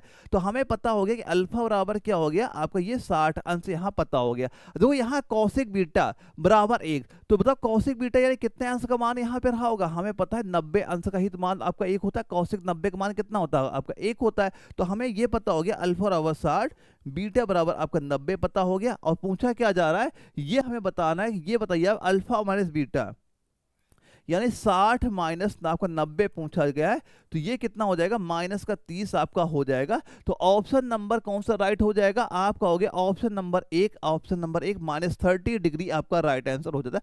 बस इनकी वैल्यू निकाल लेना, उनके मान वहां पे रख देना, आपका आंसर सीधा सीधा यहाँ पे दिख जाएगा। अगले क्वेश्चन मैथ में आते हैं, क्या दिया जा रहा है, किसी मूलधन पर 6% वार्षिक दर से 2 वर्ष की अवधि के लिए साधारण ब्याज आपका 318 है, तो मूलधन बताओ क्या यहाँ पे हो जाता है। मूलधन पूछा गया, देखो सिंपल इंटरेस्ट का फार्मूला हमारा क्या होता है, मूलधन होता है गुणे दर होता है गुणे समय बटे 100 यहाँ पे होता है। सारी वैल्यू यहाँ पे रख दो, आपका आंसर यहाँ पे हो जाता है। क्या क्या चीज हमें दी जा रही है कि साधारण ब्याज कितना 318 है, तो जहां साधारण ब्याज है वहां 318 आपने लिख दिया। मूलधन कितना है, मूलधन पूछा जा रहा है, पी रख दिया। गुणे दर आपका दी जाए, दर कितनी 6% है, और समय कितना है 2 वर्ष है, बटे आप यहाँ पे 100 कर दो। भाई इसी पी का मान आपको निकाल लेना, यही हमारा मूलधन आपका हो जाता है। तो पी बराबर यहाँ पे कितना आपका हो जाएगा 318 गुणे आपका 100 बटे हो जाएगा 6 गुणे 2 यहाँ पे हो गया। इसी को सॉल्व करो, कितना निकल के आ जाएगा, 2 से काटा ये हमारा हो गया 50 हो गया आपका, 2 से काटा 2 यहाँ 6 हुआ, 2 1 के 2 हुआ, 0 2 9 18 यहाँ पे हो गया। अब इसे काटिए कितनी बार जाएगा, कुछ शायद गलत यहाँ पे हो गया, फिर से एक बार लिखना है यहाँ पे। जैसे यहाँ पे कितना हो जाएगा आपका, ये हो गया 318, ये हो गया गुड़े 100 यहाँ पे हो गया, बटे इधर हो गया 6 गुड़े 2 आपका यहाँ पे हो गया। अब इसे सोल्व करो कितना हो जाएगा, जैसे 2 से हमने इसे काट दिया, 2 1 के 2 हुआ, यहाँ 2 पंचे 10 हो गया, 2 छाक 18 ये हो गया हमारा। फिर 2 से काटा 2 तिहाई 6 हो गया आपका, और 2 से काटा ये आपका 50 हो गया। इसे आप 3 से काट दिया, 3 पचे 15 हुआ, 3 दूना 6 हो गया। अब 52 गुड़े 50 आप जब सोल्व करोगे कितना हो जाएगा, 2650 आपका यहाँ पे हो जाएगा। ये आपका राइट आंसर यहाँ पे हो गया, कितना होगा 2650, यानी कि 2650 कहाँ पे दिया गया, ऑप्शन नंबर डी में। और ये भोपाल एआरओ में एग्जाम क्वेश्चन पूछा गया। एक बार स्क्रीनशॉट इसका लेना, सारे क्वेश्चन प्रैक्टिस आप जरूर करना, जितने भी मैथ के क्वेश्चन आपके यहाँ पे दिए जा रहे हैं, क्योंकि यहाँ से हमारे एग्जाम में क्वेश्चन आपके पूछे जाते हैं। चलिए अगला क्वेश्चन देखते हैं क्या दिया जा रहा है। किसी जॉब में अर्जित धनराशि किए गए घंटों की संख्या के अनुक्रमानुपाती है। यदि आप 6 घंटे में 324 अर्जित करते हैं तो 29 घंटे कार्य करने पे कितनी धनराशि आप अर्जित करोगे, यानी जितने घंटे आप काम करोगे उसी हिसाब से आपको पैसा वहां पे दिया जाएगा। सवाल में क्या दिया जा रहा है कि यदि आपने 6 घंटे काम किया तो आप कितना रुपए मिला, आपको मिल रहा है यहाँ पे 324 रुपए। तो ये बताओ अगर हम यहाँ पे 29 घंटे काम करेंगे कितना रुपए मिलेगा, तो 1 घंटा आप काम करोगे कितना रुपए मिलेगा, आपको मिलेगा 324 बटे 6 रुपए मिलेगा। और जब आप 29 घंटे काम यहाँ पे करो कितना मिलेगा, 324 कितना हो जाएगा, 324 बटे 6, और गुड़े कितना हो जाएगा, आपको 29 से यहाँ पे गुड़ा कर देना है। अब इसी को आपको सोल्व कर लेना, आपका आंसर यहाँ पे आ जाएगा। 2 से काटो 2 तिहाई 6 यहाँ पे हो गया, 2 से काट 2 1 के 2 हुआ, 2 छाक 12, 2 दूना 4 हो गया। 3 से काटा 3 पचे 15 हो गया, यहाँ पे हुआ 1 यानी 3 चौक 12 हो गया 54, और 54 गुड़े 29 आप जैसे ही करोगे कितना 1566 यहाँ पे निकल के आ जाएगा। तो अगर आप 29 घंटे यहाँ पे काम करोगे कुल कितना रुपया आपको मिलेगा, आप कहोगे 1566 रुपए, यानी कि ऑप्शन नंबर डी इसका राइट आंसर हो जाता है। लखनऊ एआरओ में सीधे सीधे क्वेश्चन हमारा ये पेपर में आपका पूछा गया था। ऐसे क्वेश्चन आपके वहां पे आएंगे। अगर यहाँ पे आपका स्कोर सही चल रहा है तो मान चलना पेपर आपका निकल जाए, क्योंकि सारे में सिलेक्टेड क्वेश्चन वही करा रहा हूं जो पेपर में क्वेश्चन पूछे जा रहे हैं और जिनके ज्यादा चांस है पेपर में रिपीट होने के आपके। अगले क्वेश्चन देखो क्या दिया जा रहा है कि 1200 प्रति सैकड़ा की दर से 400 सेब खरीदे गए, 800 के लाभ पर बेचे गए, तो प्रति दर्जन सेबों का विक्रय मूल्य हमसे पूछ लिया गया, बताओ क्या होगा। इसका मतलब क्या दिया जा रहा है कि 1200 रुपए प्रति सैकड़ा, यानी कि प्रति सैकड़ा मतलब 100, यानी कि 100 यानी 1200 प्रति सैकड़ा की दर, यानी 100 खरीदेंगे 1200 के, तो 400 में मतलब क्या हो जाएगा, 400 कितने 100 बनते हैं हमारे 4 बनते हैं, तो कितने हो जाएगा रुपए, कितने हो गए हमारे 12 गुड़े 4 यहाँ पे कर दोगे, 12 गुड़े आप यहाँ पे कितना कर दोगे 4, 12 12 12 36 बच्चों को 48, यानी कि आपने जो सेब खरीदे कितने खरीदे, आपने खरीदे 48 रुपए के सेब यहाँ पे खरीदे। उसके बाद सवाल में दिया जा रहा है कि 800 के लाभ पर हमने बेच दिए, तो जो आपने 800 रुपए का लाभ यहाँ पे लिया था ये भी आप यहाँ पे जोड़ दोगे, तो ये टोटल कितना यहाँ पे हो जाएगा, आपने कहा 5600 रुपए यहाँ पे हमारा हो गया, यानी ये 5600 रुपए आपका इतना यहाँ पे हो गया कि जो हमने लाभ लेके बेचा, यहाँ पे कितने का हो जाएगा 5600 रुपए आपके यहाँ पे हो गया। अब ये बताओ यहाँ पे आगे दिया जा रहा है कि 400 सेब, टोटल सेबों की संख्या क्या थी हमारी 400 सेब, तो एक सेब कितने रुपए का यहाँ पे हो जाएगा, तो हम कहेंगे एक सेब कितने का हमारा हो जाएगा, आप कहोगे एक सेब हमारा हो गया 5600 बटे आप यहाँ पे कर दोगे 400 कर दोगे, इसकी वैल्यू कितनी आ जाएगी, आप कहोगे 14 रुपए यहाँ पे हो गई, कितनी हो गई, आपने कह दिया 14 रुपए यहाँ पे हो गया। अब यहाँ सवाल पूछा जा रहा है ये बताओ प्रति दर्जन सेबों का, तो अगर एक सेब का मूल्य 14 रुपए है, एक दर्जन में कितने सेब होते हैं 12 हो जाते हैं, तो प्रति दर्जन का पूछा जा रहा है, तो दर्जन के लिए 12 से आप गुणा कर दोगे, 14 गुणे आप यहाँ 12 कर दोगे, इसका मान कितना हो गया आपका 168 रुपए हो गया। तो हम क्या कह देंगे प्रति दर्जन सेब का मूल्य कितना हो जाएगा, आप कह दोगे 168 रुपए हो गया। आपने कहा ऑप्शन ए पे हम सीधा सीधा वहां पे टिक कर देंगे, जो कि आपका राइट आंसर यहाँ पे हो जाएगा। अगले क्वेश्चन ध्यान से देखो क्या चीज यहाँ पे दी जा रही, आपका 56, 30, 108 और 120 का लघुत्तम समापवर्तक बताओ क्या वहां पे हो जाएगा, जो कि गया एआरओ में क्वेश्चन पूछा गया। देखो लघुत्तम समापवर्तक कई तरीके से आप वहां पे लगा सकते हो, जो सबसे बेसिक तरीका होता है उनके गुणनखंड वहां पे कर लो और सबसे ज्यादा पावर आप ले लो, और जो सबसे ज्यादा पावर आपके होगे उन्हीं को गुणा करके आपका आंसर यहाँ पे हो जाता है। जैसे संख्याएं आपकी दी जा रही, एक संख्या 56 है, एक हमारी 30 यहाँ पे दी गई है, एक संख्या आपकी 108 है, एक आपकी 120 है। इनके गुणनखंड आप यहाँ पे कर लो, तो 56 गुणनखंड आपके क्या हो जाएंगे, आप कहोगे 2 गुणे 2 गुणे 2, हम गुणे 7, ये 56 के हमारे गुणनखंड आपके हो जाते हैं। 30 के गुणनखंड यहाँ पे करोगे 2 गुणे 3 गुणे 5, यहाँ पे हमारा हो जाएगा। 108 का करोगे 2 गुणे 2 गुणे 3 गुणे 3, ये हमारा गुणनखंड 108 का हो गया। 120 के क्या हो जाएगा, आप कहोगे 2 गुणे 2 गुणे 2 गुणे 3 गुणे 5, ये हमारा किसका हो गया, 120 का। अभी मैंने बताया कि एलसीएम के लिए क्या करोगे, सबसे ज्यादा जो संख्या लो जिसकी सबसे ज्यादा पावर हो। यहाँ पे अगर देखो हमने लिया, पहले हम 2 का लेके चल, पहले किसका लेके चले, 2 का, तो 2 बताओ सबसे ज्यादा किसमें आपका दिख रहा है, 1 2 3, यहाँ 3 बार है, इनमें 1 बार, इसमें 2 बार, इसमें 3 बार। तो हमें पता है इस 2 कितनी बार लेंगे, हम लेंगे 2 3 बार ले लेंगे। इसके बाद अब आगे आओ 7 का लेके चलो, 7 केवल यहाँ एक ही बार दिया, 1 1 1 केवल एक ही बार है, तो आपने क्या किया, यहाँ पे 7 लिख दिया। 7 के बाद अगली संख्या आपकी यहाँ 5 दीजिए, अब 5 ले लो। 5 यहाँ पे एक बार है, 5 इसमें है ही नहीं, 5 इसमें भी केवल एक बार है, तो यहाँ पे हमने 5 ले लिया। फिर क्या बच रहा है आपका, 3 बच रहा है। यहाँ पे 3 यहाँ पे देख रहे हैं, केवल इसमें है नहीं, इसमें एक बार, इसमें 2 बार है, इसमें आपका एक बार है, तो हम क्या लेंगे, 2 आप 3 यहाँ पे ले लोगे। बस यही सारी संख्याओं का आप गुणा कर दो, आपका आंसर यहाँ पे आ जाएगा। तो 2 गुणे 2 गुणे 3 गुणे 7 गुणे 5 गुणे 3 गुणे 3 जब सॉल्व करोगे, ये दोस्तों निकल के आएगा 7560 आपका निकल के आ जाएगा, 7560 यहाँ पे हो जाएगा। तो सीधा सीधा क्या बताना है, 7560, मतलब ऑप्शन नंबर डी आपका राइट आंसर हो जाएगा। और दोस्तों जो नोट्स मैंने दिए वहां कैलकुलेशन का आपको ऐसे ऐसे तरीके यहाँ बताएं कि जहां भी सवाल को देखते ही आप उनका कैलकुलेशन बता दोगे कि उसका कितना कैलकुलेशन यहाँ पे हो जाएगा। बस वो नोट्स आप तैयार कर लेना, यकीन मानो किसी भी एग्जाम के आगे भी तैयारी करोगे, हर जगह वो आपके नोट्स आपको हमेशा हेल्प वहां पे करेंगे आपकी।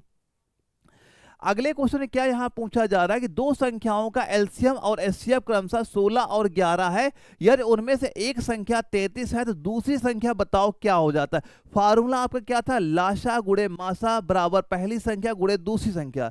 क्या फार्मूला था हमारा कि आपका एलसीएम गुणे एचसीएफ बराबर पहली संख्या गुणे दूसरी संख्या, ये फार्मूला यहाँ पे आपका होता है। तो जो संख्या दी जा रही वो आप लिख दो और जो पूछी जा रही उसकी वैल्यू आप यहाँ पे निकाल लोगे। दिया गया है एलसीएम एचसीएफ कितना है, 66 11, तो हमने क्या लिख दिया यहाँ पे 66 गुणे 11 लिख दिया बराबर। आगे क्या दिया जा रहा है, यदि उसमें एक संख्या आपकी 33 है तो एक संख्या हमने मान ली 33 मान ली, और ये दूसरी संख्या हमसे पूछी जा रही है, तो क्या आप मान नहीं निकालोगे, सीधा काटो, 33 काटा ये 2 हो गया, 11 गुणे 2 किया, 11 दूना 22 हो गया। तो हमारी दूसरी संख्या कितनी आपकी हो गई, आपने कहा 22 आपकी दूसरी संख्या यहाँ पे निकल के आ जाएगी। तो क्या बताओगे आंसर, यहाँ पे ऑप्शन नंबर डी आपका राइट आंसर हो जाएगा। भोपाल एआरओ में जीडी के एग्जाम में सीधे सीधे क्वेश्चन आपका ये वहां पूछ लिया गया था। चलिए अगले क्वेश्चन देखते हैं क्या चीज दी जा रही है। यदि किसी गोल की त्रिज्या 3 गुनी कर दी जाए तो मूल गोले का आयतन और नए गोले के आयतन का रेशियो कितना वहां पे हो जाता है। दोस्तों सबसे पहले बताओ गोले का आयतन का फार्मूला क्या वहां पे होता है, तो ये दोस्तों आपका होता है 4/3 पाई r की घात 3 यहाँ पे हो गया। आप देखो अगर यहाँ पे तुम आ जाओ, ये पहला गोला हो गया, ये हमारा दूसरा गोला, अगर पहले गोले की त्रिज्या केवल 1 हम माने चले तो यहाँ पे क्या हो जाएगा 4/3, ये पाई ऐसे ही लिखा रहेगा। यहाँ पे क्या r की घात 3, r का 1 रख दोगे, क्या हो जाएगा ये 1 r की घात 3 यहाँ पे हमारा हो गया। ठीक है, 1 r की घात 3 आपका हो गया। एक आप कितना भी वर्ग कर लो, आपके वही से वर्ग करो घन करो, वही संख्या आपकी आती है। अब दूसरे को क्या दिया जा रहा है, दूसरे में बोला गया है कि अगर गोले का आयतन का अनुपात पूछा जा रहा है, ये तो उसकी त्रिज्या 3 गुनी यहाँ पे कर दी जाए। अब यहाँ पे बताओ r का मान अगर 3r यहाँ पे रख दोगे, इसका क्यूब करोगे, 3 का क्यूब क्या हो जाए, 3 तरह का 9, 9 त्रिक 27, कितना हो गया आपका 27 यहाँ पे हो जाता है। यानी ये कितना हो जाएगा आपका 4/3 पाई r की घात, मतलब यहाँ पे हो गया आपका 27 की घात 3। अगर यहाँ पे देख रहे हो ये 4/3 4/3 कट गया, पाई से आपने पाई काट दिया, इस r से ये आपका r कट गया, यहाँ पे क्या 1 बचा, यहाँ पे क्या बचा आपको 27 आपका बचा। तो इनका रेशियो कितना आपका हो जाएगा, आप कहोगे 1:27 का रेशियो आपका यहाँ पे हो जाएगा। कितना हो जाएगा, 1:27 का हो जाएगा। ऑप्शन नंबर डी पे आपको टिक वहां पे कर देना है। जो ऐसे क्वेश्चन आपके पेपर में लेवल के वहां पे दिखते हैं वहां पे, और एडवांस में 2 क्वेश्चन कंफर्म मान चलना आपके पेपर में आएंगे वहां पे। अगला क्वेश्चन दिया जा रहा है, मुकुल से 1.35 किलोमीटर दूरी पर एक बंदूक चलाई जाती है, वह 3 सेकंड के बाद इसकी ध्वनि सुनती है, तो ध्वनि किस चाल से यात्रा करती? चाल बराबर क्या होता है? दूरी बटे समय। चाल बराबर क्या होता है? दूरी बटे हमारा ही होता है समय आपका होता है। तो चाल हमसे पूछी जा रही, दूर देखो यहाँ पे क्या दिया जा रहा है, ये आपका किलोमीटर में है, और यहाँ पे हम देख रहे हैं कितने सेकंड बाद सुनाई पड़ती है आपको, ये सुनाई पड़ती है 3 सेकंड के बाद हमें सुनाई पड़ती है। तो ये किलोमीटर को आपको किस में बदलना होगा? मीटर में बदलना होगा, तभी आप इसका आंसर ला पाओगे। तो हमें पता है कि ये आपका जो आपका 1.35 किलोमीटर है, इसको अगर मीटर में चेंज करेंगे किससे गुणा करना पड़ता है? आप कहोगे 1000 से ये गुणा यहाँ पे किया जाएगा, तो इसका मतलब मान क्या हो जाएगा? 1350 ये मीटर यहाँ बन जाएगा। तो यहाँ दूरी जो आपकी दी गई 1350 रख देना, और समय कितना लगा? 3 सेकंड लग रहा है। इसको सॉल्व करो, कितना आ जाएगा? आप कहोगे 450 मीटर पर सेकेंड आपका आ जाएगा। यही 450 मीटर पर सेकेंड आपका क्या हो जाएगा? यहाँ पे चाल आपकी हो जाएगी। तो आप क्या कहोगे? 450 मीटर। ऑप्शन नंबर डी इसका राइट आंसर यहाँ पे आपका हो जाए। क्या बताओगे? ऑप्शन नंबर डी यानी 4 आपका राइट आंसर यहाँ पे हो गया। अगले क्वेश्चन को देखो, क्या चीज यहाँ पे दी जा रही, कैसे इसका आंसर आप यहाँ पे निकालोगे। रितु और मोना मिलकर एक घर की पेंटिंग आपके 18 दिन में कर सकती है। रितु को अकेले पेंटिंग करने में 27 दिन का टाइम वहां पे लगता है। तो मोना को अकेले पेंटिंग पूरी करने में कितना समय यहाँ पे लगे? बिल्कुल इजी सवाल है, कैसे लगाओगे ध्यान देना। यहाँ बात हो रही है रितु और मोना, किसकी बात हो रही है? रितु और मोना की बात हो रही है, मिलके एक काम कर रहे हैं, 18 दिनों में कर रहे हैं। इसके बाद जो रितु को अकेले पूरे काम करने में कितना समय लग रहा है? वो लग रहा है 27 दिन में। तो हमसे पूछा किसका जा रहा है? मोना का बताओ अकेले पूरे काम करने में कितना टाइम वहां पे लेगी। तो सबसे पहले क्या करो, 28 और 27 का एलसीएम ले लो। एलसीएम कितना हो गया? आपने कहा 54 एलसीएम हो गया। अब 18 का भाग 54 से क्या कै बार जाएगा? 18 या 54 हुआ। 27 का भाग 54 में किया आपका 2 बार गया। इसका मतलब ये होता है ये दोनों मिलके एक दिन में कितना काम कर रहे हैं? 3 काम कर रहे हैं। और जो आपका आर ये है, ये एक दिन में कितना काम कर रहे हैं? 2 काम कर रहे हैं। कुल काम कितना हमारा? 54 यहाँ पे हो गया। अब ये बताओ यहाँ पे मोना एक दिन में अकेले कितना काम करेगी? दोनों मिलकर का 3 काम कर रहे हैं। जहां पे ये आपका आर से कौन था? रितु। जहां पे रितु आपके अकेले 2 काम कर रही है, तो हमें पता है कि मोना कितना काम करेगी। आप कहोगे 3 - 2 करेंगे, एक दिन में कितना काम कर रहे हैं? 1 यूनिट काम कर रही है। और कुल काम कितना हमारा? 54 काम है। अगर एक दिन में 1 काम कर रही है, 54 काम करने में कितना टाइम लेगी? आप कहोगे 54/1 कर देंगे, 54 ही हमारा निकल के आ जाएगा। तो हम ये कहेंगे अगर वो काम रितु अकेले वहां पे करती होती तो उसे 54 दिन का टाइम वहां पे लग जाता। तो आप क्या कहते हैं? ऑप्शन डी पे यहाँ पे टिक वहां पे कर देते, जो कि भोपाल एआरओ में हमारे एग्जाम में क्वेश्चन ये पूछा गया था। अगला क्वेश्चन जो अभी गया एआरओ में आर्मी जीडी के पेपर में पूछा गया, ये पूछ रहा है कि 153, 117, 405 का एचसीएफ यानी मासापा बताओ क्या हो जाता है। मासापा का बिल्कुल इजी तरीका मैं बताऊंगा, सारे सवाल यहां से आपके लग जाएंगे। मासापा का कभी भी अगर पेपर पूछा गया, सबसे पहले लेना जो आपकी 2 बड़ी संख्याएं दी जा रही उनका क्या ले लो? डिफरेंट, अंतर ले लो। तो 405 और 117 का डिफरेंट यहाँ पे लोगे, ये कितना हो गया आपका? 228 यहाँ पे हो गया। आगे संख्या क्या बची? 153 बची, ये आपने यहाँ पे लिख दिया। अब इन 2 संख्याओं का डिफरेंट यहां पे ले लो, कितना हो जाएगा? आपने कहा 135, इनका अंतर यहां पे हो गया। अब देखो जो ऑप्शन यहां पे हमारे दिए जा रहे हैं उनमें सबसे बड़ी संख्या से भाग करते हुए आप चले, 4 ही ऑप्शन आपको दिखेंगे वहां पे। ऐसे लगाओगे तब भी मासापा निकालोगे, लेकिन आपका डिफरेंट लेके निकालोगे आसानी से और जल्दी यहां पे निकल आएगा। तो यहां से क्या 135 आपका 12 से कट रहा? नहीं कट रहा है। इसके बाद 9 का आप यहां पे अगली संख्या 9 ले लो, 9 से ये कट रहा है कि नहीं कट रहा? 9 से भी आपका ये लगभग मतलब 135 का 9 से भाग करो, कटेगा? हाँ कट जाएगा। जैसे आपने कहा 135 का हमने 9 से भाग किया, 3 तरक का 9 हुआ, 3 चौक 12 हुआ, 3 5 15 हुआ, फिर काटा 3 1 9, 3 15, ये पूरी संख्या कट गया। यानी जिस संख्या से आपको वो डिफरेंट वहां पे कट जाएगा वही आपका आंसर वहां पे हो जाएगा। लेकिन चेक कैसे करना? सबसे बड़ी संख्या को लेते हुए आपको चेक करना है। तो ये यहाँ पे देखा 9 से कट गया, हम कहेंगे ऑप्शन ए आपका राइट आंसर हो गया। अगर ये संख्या 9 से भी ना कटती वहां पे, इसके बाद हम इससे छोटी संख्या लेते, अगर इससे भी ना करते उससे छोटी संख्या लेते, तो यहां से हमें 9 से ही कट गया, तो हम कहेंगे 9 आपका एचसीएफ इस संख्या का यहां पे हो जाएगा। अगले सवाल में पूछा गया x का 4% अगर 72 है तो x का मान बताओ कितना यहाँ पे हो जाएगा। x का मान कितना हो जाएगा, यानी x का अगर 4% मतलब 4/100 बराबर कितना यहाँ पे दिया गया 72 के। तो ये बताओ x बराबर क्या हो जाएगा, हम बताएंगे 72 गुणे आपको ये 100 हो गया, ये 4 इसके नीचे आएगा, 4 से काटा ये कटा 25 बार गया, 72 गुणे 25 करोगे कितना निकल के आ गया, ये आपका 1800 यहाँ पे निकल के आ गया। 72 गुणे 25 करेंगे कितना हो जाएगा, आप हो गए 1800 आपका हो जाता है। तो हम कहेंगे सीधा सीधा ऑप्शन नंबर ए इस क्वेश्चन का राइट आंसर यहाँ पे हो जाता है, जो कि आगरा एआरओ में आर्मी जीडी के पेपर सीधे सीधे क्वेश्चन वहां पूछा गया। बस जो चीज बता रहा हूं वैसे तैयारी करते हुए चलिए, आप एग्जाम में यकीन दिलाता हूं जब पेपर बैठो क्वेश्चन आपको दिखेंगे। लेकिन जो क्लास हो रही डेली की आप डेली कंटिन्यू जरूर देखिएगा, 6:30 बजे डेली क्लास यहाँ पे होगी। अगर एग्जाम तक इसे आप फॉलो वहां पे करते हुए चलोगे पेपर में क्वेश्चन यहाँ सीधे आपको दिख जाएंगे। अगला क्वेश्चन आता है, दो संख्याओं के बीच का अनुपात 19:14 है, यदि प्रत्येक संख्या में 36 घटा दिया जाए तो अनुपात 3:4 यहाँ पे हो जाता है, तो संख्याओं का योग बता दो वहां पे कितना आपका हो जाता है। बिल्कुल बेसिक सवाल है, तो इस सवाल में कुछ है ही नहीं यहाँ पे, तो यहाँ पे इनका योग आसानी से यहाँ पे निकाल आप लोगों को, इस सवाल में कुछ नहीं है। तो इस सवाल को मैं दोस्तों आपको देता हूँ होमवर्क के लिए, तो सारे बच्चे कमेंट बॉक्स से इस सवाल को एक स्क्रीनशॉट यहाँ पे लीजिएगा, इसको सोल्व करिएगा, जो कि लखनऊ एआरओ में एग्जाम में क्वेश्चन आपका पूछा गया था।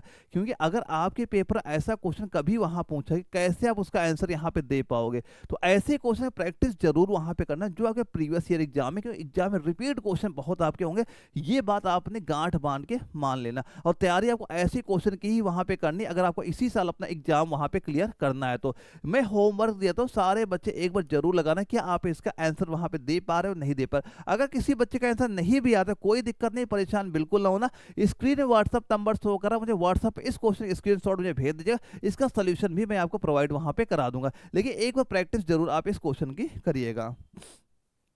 अगला सवाल है, यदि किसी वस्तु का अंतिम मूल्य आपका 7,895 है और दी जाने वाली छूट आपकी 4.2% है, तो विक्रय मूल्य बताओ क्या वहां पे हो जाता है। यानी यदि किसी वस्तु का अंकित मूल्य आपका 7,895, अगर किसी वस्तु का मूल्य क्या है 7,895 यहाँ पे हो गया, और छूट कितनी दी गई 4.2%, तो छूट कितनी आपकी दी जा रही है। देखो अगर देखो आपको ये आपका 100% मूल्य यहाँ पे था, अगर इसमें हमने छूट कितनी दे दी गई, इसमें आप माइनस कर दो कितना 4.2%, 4.2% जैसे आप यहाँ माइनस करो कितना आपका निकल के आ गया, ये निकल के आ गया 95.8 यहाँ पे निकल के आ गया। तो बस इसी का आप केवल यही निकाल दो क्या 95.8% हटेगा बटे यहाँ पे आप 100 कर देना, इसको सॉल्व करो कितना आपका हो जाएगा, यानी 7,895 गुणे 95.8 बटे 100। इसको हमने जैसे सॉल्व किया 7,563.41 दोस्तों आपका ये निकल के यहाँ पे आ जाए कितना 7,563.41 आपका हो जाता है। तो ये हमारा किस ऑप्शन में दिया जा रहा है 7,563, किसमें है 7,563, ये हमारा दिया गया ऑप्शन नंबर डी में आपको आंसर यहाँ पे दिया गया है। तो ऐसे क्वेश्चन आएंगे और बड़ी आसानी से आप इनके आंसर भी यहाँ पे ले पाओगे। कैलकुलेशन के लिए मैंने बता दिया कि मैंने शॉर्ट तरीके आपको जो आपने नोट्स वहाँ पे दे रखे वहाँ बता रखा, क्योंकि ये क्या होता है गुणा भाग तो हर बच्चा तैयार करके ही आता है, यानी आप जब से स्टार्टिंग करे होंगे तो गुणा भाग करते ही हम लोग सीखते हुए यहाँ पे आ रहे हैं। तो कैलकुलेशन ये आप पे डिपेंड करता है कैलकुलेशन कितनी अच्छी आपकी वहाँ पे हो गई। अगर कैलकुलेशन वीक आपकी वहाँ पे हो तो नोट्स में देखना जो मैंने तरीके बता रखे वहां से आपकी जो कैलकुलेशन काफी अच्छी वहां पे हो जाएगी। अब ये बताओ एक कक्षा के 54 विद्यार्थियों का औसत आपका 37 है, यदि शिक्षक की आयु भी सम्मिलित कर ली जाए तो संपूर्ण समूह की औसत आयु 38 हो गए, तो शिक्षक की आयु बता दो यहाँ पे क्या हो जाती है। औसत बराबर आपको पता ही है कुल पदों का योग बटे पदों की संख्या होता है, योग बराबर क्या हो जाएगा औसत गुणे संख्या यहाँ पे हो जाती है। अगर यहाँ पे 54 विद्यार्थी थे, अगर इनका 37 वर्ष आयु थी औसत थी वहां पे, तो कुल योग कितना हो जाएगा, योग यहाँ पे कितना हो जाएगा आपका, योग आपने कहा यानी 54 गुणे आप यहाँ पे 37 करोगे, 54 गुणे 37 का मान कितना हो जाएगा, ये आपको हो गया 1998 हो गया, कितना 1998 वर्ष यहाँ पे हो गया। अब इसके बाद यहाँ पे हो रहा है कि यदि शिक्षक की आयु भी यहाँ पे शामिल कर ली जाए, तो जो 54 विद्यार्थी थे अब विद्यार्थी कितने हो जाएंगे, हम कहेंगे 55 विद्यार्थी अब यहाँ पे हो गए। अब अगर विद्यार्थी यानी संपूर्ण समूह की औसत आयु 38 हो जाती है, ये पहले औसत 37 थी, और जब यहाँ पे टीचर को भी हमने शामिल कर लिया तो औसत हमारी 38 हो गई। तो यहाँ पे सीधा क्या किया, आपने 38 से गुणा कर दिया, इसका मान कितना हो गया, 2090 वर्ष आपका हो गया। अब यहाँ बताओ ये जो आपके 2090 हुआ, जब बढ़ गया किस वजह से बढ़ा, यहाँ पे देखा 54 लोग थे, यहाँ पे हमने देखा 55 लोग हो गए, यानी शिक्षक आपके जुड़ गया, तो जो जुड़ा है उसी की आयु आपकी बढ़ गई होगी। तो यहाँ पे क्या करो, इन दोनों का आप डिफरेंट ले लो, अंतर यहाँ पे ले लो, अंतर इन दोनों कितना हो गया, आप हो गए 92 वर्ष, यहाँ पे इनका अंतर निकल के आ रहा है। अब यही 92 वर्ष क्या हो जाएगी, शिक्षक की आयु आपकी यहाँ पे हो जाएगी, 92 वर्ष क्या हो जाएगी, शिक्षक की आयु आपकी यहाँ पे हो जाती है। अगले क्वेश्चन में आ जाओ, क्या दिया जा रहा है, यहां से हमारे रीजनिंग के क्वेश्चन स्टार्ट होते हैं। 5 क्वेश्चन आपके रीजनिंग के आते हैं, रीजनिंग से बिल्कुल हलवा सवाल आते हैं, केवल आप देखते ही उनके आंसर यहां पे मार दोगे। पहला सवाल दिया गया, किसी निश्चित कूट भाषा में अगर BIGS को आपको ये 4 5 9 3 लिखा गया है, और वैसे ही आपका SING को आपको ये 9 4 3 2 लिखा जा रहा है, तो यहां बताओ n का मान यहाँ पे आपका क्या हो जाता है, n का मान आपका पूछा गया है। इसमें कुछ नहीं है, बस जिस वर्ड का जो संख्या लिखी गई वही आपका आंसर यहाँ पे हो जाता है, कोई दिमाग नहीं लगाना, कुछ नहीं लगाना। जैसे यहाँ पे मतलब हुआ, B को हम यहाँ पे लिख रहे हैं 4 लिख रहे हैं, I को आपको ये 5 लिखा गया, G को आपको ये 9 लिखा गया, S को आपको यहाँ पे 3 लिखा गया, ठीक है। N देखो n किस में था, यहाँ पे n किस में था, n हमारा SING में है, तो यहाँ पे आप देखोगे n का मतलब क्या यहाँ पे हो जाता है, ये चीज यहाँ पे आपसे पूछी जा रही है। सीधा सीधा हमें बताओ कि यहाँ पे n के लिए कूट भाषा यहाँ पे क्या आपकी हो जाती है। बिल्कुल इजी सवाल, देखो ऐसा सवाल अभी जो मैंने पिछला प्रैक्टिस सेट वहां पे सॉल्व किया था, यही सेम सवाल यहाँ पे आया था। अगर आपने पिछला सवाल यहाँ पे बताया लगाया होगा तो आप इसका आंसर यहाँ पे दे ले। वैसे कई सारे बच्चे इसका आंसर यहाँ पे राइट आ भी रहा है, बिल्कुल भाई यहाँ पे जो बच्चे आंसर दे रहे हैं सभी का राइट आंसर यहाँ पे आ रहा है। तो पिछला प्रैक्टिस सेट वहां पे देखिए कि सेम ऐसा क्वेश्चन हमने सॉल्व यहाँ पे किया था, तभी मैं दोस्तों बता रहा हूं जो ये आपके कंप्लीट सेट यहां पे करा रहा हूं, अगर आपने तैयार कर लिया एग्जाम आपका निकल के आ जाएगा। तो सारे बच्चों के आंसर इसके यहां पे राइट निकल के आ रहे हैं। यहां पे अगला क्वेश्चन ध्यान देखो, अब इसको बताओ राइट आंसर यहां पे क्या हो जाएगा। किसी निश्चित कूट भाषा में अगर TDZM को हम 8 24 2 15 के रूप में कोडबद्ध किया गया, तो और ये बताओ KRIV को आपको 17 10 19 अब 13 के रूप में लिखा जाता है, तो HAWP को हम किस रूप में, यानी उसको हम क्या लिख देंगे, ये चीज यहां पूछी जा रही है। कैसे आप यहां पे सॉल्व करोगे, ध्यान से देख रखना। देखो एक चीज आपको ये पता है कि जो आपके अगर ये क्रम देखा जाए, जैसे ABCD, A किस नंबर पे आता है, हम कहते हैं 1 नंबर, B आपका 2 नंबर पे, C आपका 3 नंबर है, वैसे आपका जो Z होता है 26 नंबर में वहां पे आता है। तो बस सवाल में यही दिया जा रहा है, जो इनके नंबर है ना, इनके नंबर को आपको ये 28 में माइनस वहां पे कर दो, आपका सीधा आंसर यहाँ पे निकल के आ रहा है। जैसे हमने देखा T हमारा किस नंबर पे आता है, 20 नंबर पे आता है, 28 में जैसे आपने इसे माइनस किया कितना हो गया, आपने कहा 8, तो 8 नंबर में क्या होता है, इसको हमने क्या लिख दिया, 8 आपका लिख दिया गया। वैसे आपका यहाँ पे D आपका 4 नंबर में आता है, तो 28 4 माइनस किया, हमने लिख दिया 24, बस वो संख्या को लिखा गया और 4 माइनस वो 28 में माइनस आपका कर दिया गया। तो यहाँ पे देखो H हो गया, H हमारा किस नंबर पे आता है, आपका 8 नंबर पे आता है, तो जब इसमें 28 माइनस करो कितना होगा, इसको हम लिख देंगे 20, पहले संख्या हमारी क्या होगी 20। तो देखो 20 किस किस में दिया, 20 देखो किसी में है ही नहीं, केवल एक पहले में हमारा दिया गया, तो आगे हमें कुछ चेक ही नहीं करना, आपने सीधा क्या बोल दिया, ऑप्शन ए आपका राइट आंसर यहाँ पे हो गया। किया क्या गया, बस 28 में माइनस कर दिया गया, वही आपका राइट आंसर उस क्वेश्चन का आपका बन गया।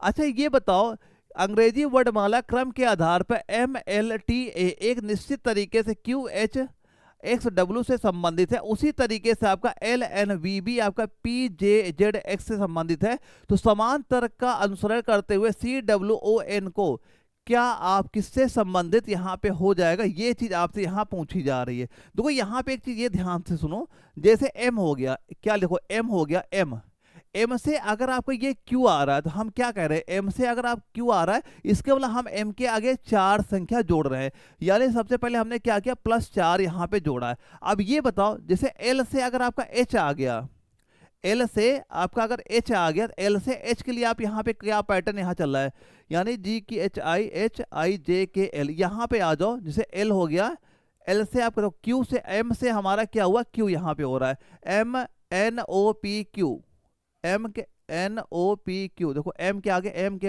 N हो गया, ओ हो गया, पी होगा, क्यू, ये तो 4 हमारा आगे बढ़ गया।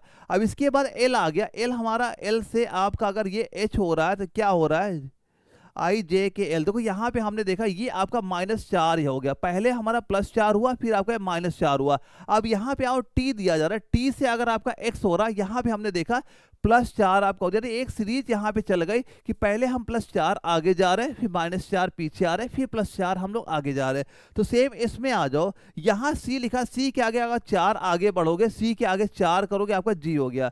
डब्लू, डब्लू में 4 अंक पीछे जाओगे, आपका क्या हो जाएगा, एस यहाँ पे हो गया। ओ हो गया, ओ में आपने 4 आगे गए, आपका एस यहाँ पे होगा। तो देखो कोई ऑप्शन दिख रहा है क्या, जी एस एस, जी एस एस एस, जी पहला ही हमारा यहाँ पे दिख गया। तो आप क्या कह दोगे, ऑप्शन ए आपका राइट आंसर यहाँ पे हो गया। बस उसको वर्ड को वहां पे देखना, अगला वर्ड हमें चेक करना है उसमें क्या हो रहा है, प्लस हो रहा, माइनस हो रहा, वैसे जो चीज हमसे पूछी जा रही उसमें भी सेम आपको पैटर्न वहां पे लगा देना है। और ये नंबरिंग मैं दोस्तों क्या बता रहा हूं, क्योंकि जैसे कि एम हमारा किस नंबर पे था, इसके बाद क्यू कैसे हो गया कि एम के आगे आप संख्या आगे यानी 4 आगे जाओगे, आपको क्यू मिल रही है, यानी हम कितने अंक आगे गए, आप कह रहे हो 4 अंक आगे गए। बस यही चीज यहाँ पे पूछी गई थी आपसे। अब ये बताओ क्या आना चाहिए, 10 है, 11 है, 13 है, 17, 25 है। तो यहाँ पे क्या संख्या आपकी आएगी, सीरीज क्या दी गई, 10 है, 11 है, 13 है, यहाँ पे 17 है, अब यहाँ 25 है। तो ये बताओ आगे क्या चीज आएगी, ये चीज यहाँ पूछी जा रही है। दो यहाँ पे कितना डिफरेंट है, आप देख रहे हो, एक का डिफरेंट यहाँ पे हो रहा है, क्या हो रहा है, एक का डिफरेंट यहाँ पे हो रहा है। यहाँ पे डिफरेंट देखो कितना हो रहा है, 11, ये 13, 11, 12, 2 का डिफरेंट यहाँ पे हो गया। यहाँ पे देखो, यहाँ पे कितना डिफरेंट हो गया, यहाँ पे देखा आपने 4 का डिफरेंट हो गया। यहाँ पे कितना डिफरेंट हो गया, आपने कहा 8 का अंतर यहाँ पे हो गया। यानी यहाँ देखो, ये इसका डबल हो गया, ये इसका डबल है, ये इसका डबल, ये इसका डबल है। तो यहाँ पे क्या रहा है, इसका डबल क्या आपका 16 ही तो वहां पे होगा। तो 25 और 16 आप जैसे यहाँ पे जोड़ो कितना हो जाएगा, आपको ये 41 यहाँ पे हो जाएगा। 25 16 को जोड़ दो, 41 हो गया। तो हम ये कह देंगे कि यहाँ पे हमारा क्या आ जाएगा, आप कहोगे 41 हो जाएगा। 41 आपका इस क्वेश्चन का राइट आंसर यहाँ पे हो गया। यानी बिल्कुल एक सीरीज वहां पे चली, सीरीज जैसे चले बस उसे आपको एक बार ध्यान से देख लेना है, आपका आंसर वहां पे निकल के आ जाएगा। अगला क्वेश्चन क्या दिया जा रहा है, अंग्रेजी वर्णमाला क्रम के आधार पर NRDF एक निश्चित प्रकार से PMFA से संबंधित है, तो SFJW ठीक उसी प्रकार आपका UALR से संबंधित है। तो उसी तर्क का अनुसरण करते हुए GVKQ को दिए गए विकल्पों में से क्या आपका ये लिखा जाएगा, ये चीज यहाँ पे आपका पूछा जा रहा है। देखो यहाँ पहले आ जाओ, देखो एन से अगर आपका पी हुआ तो हम लोग कितना आगे जा रहे हैं, आप कह रहे हो हम +2, ये 2 संख्या आगे यहाँ पे चले गए। तो वैसे हमसे पूछा किसका गया, जी का। तो जी आपका दिया गया, जी में अगर +2 यहाँ पे जोड़ोगे कितना हो जाएगा, आपने कहा आई यहाँ पे हो गया। तो आई चेक करो किस में दिया गया, आई केवल हमारा पहले में ही आपका दिया जा रहा है, ऑप्शन ए की आपका टिक यहाँ पे हो जाएगा। देखो आर से आपका यहाँ पे एम हो गया, आर से आपका एम हुआ, यानी पहले यहाँ पे क्या सीरीज चल रही है, पहले +2 जुड़ रहा है, फिर आपका -5 यहाँ पे घट रहा है। बस यही सीरीज आप फॉलो करते चलो, आपके सभी आंसर यहाँ पे निकल के आ गए। पहले +2 और दूसरे -5, फिर +2, फिर -5, यही सीरीज आपकी चल रही है। तो आप क्या कह दोगे, ऑप्शन नंबर ए आपका राइट आंसर हो जाएगा, जो गया ARO में एग्जाम में क्वेश्चन पूछे गए और इस लेवल के क्वेश्चन हमारे पेपर में अब आपके पूछे वहां पे जा रहे हैं। तो दूसरी यहाँ पे हमारे कंप्लीट सीरीज आपकी हो जाती है। अब बताना स्कोर क्या आपको वहां पे हुआ। तो जो बच्चे पहली बार तैयारी कर रही है, अगर आपको ये लगता है कि हमें 2026 में किसी भी हाल में अपना एग्जाम वहां पे निकालना है, तो ये दोस्तों जो आपके कंप्लीट नोट्स यहाँ पे दिए जा रहे हैं कि साइंस के, जीके के, मैथ के, रीजनिंग के, एक बार तैयार जरूर करना। यकीन मान चलना पेपर में क्वेश्चन आपको दिख जाएंगे, नोट्स आपको बनाने नहीं पड़ेंगे, बने बनाए नोट्स सारे आपको जो एप्लीकेशन आने वाला है, इसी एप्लीकेशन में ये सारे नोट्स यहाँ पे इसी फोल्डर के अंदर आपको मिल जाएंगे। और साथ में आपको यहाँ 50 प्रीवियस ईयर के एग्जाम के पेपर सेट भी मिल जाएंगे, जहां से आप ये देख सकते हो कि स्कोर कितना हो रहा है, कि हम 1 घंटे में क्या स्कोर हमारा हो रहा है, और रैंक क्या आपकी वहां पे देखने को मिल जा रही है। तो अगर आपको किसी बच्चे कोई वहां डाउट अभी भी वहां पे होता है, तो ये मेरा व्हाट्सअप नंबर भी शो कर रहा है, मुझे व्हाट्सएप पे जो भी आपका डाउट हो वो बताना, आपका डाउट बिल्कुल वहां पे क्लियर किया जाएगा। तो ओके दोस्तों, हम लोग मिलेंगे कल एक अगली प्रैक्टिस 6:30 बजे, तब तक के लिए जय हिंद।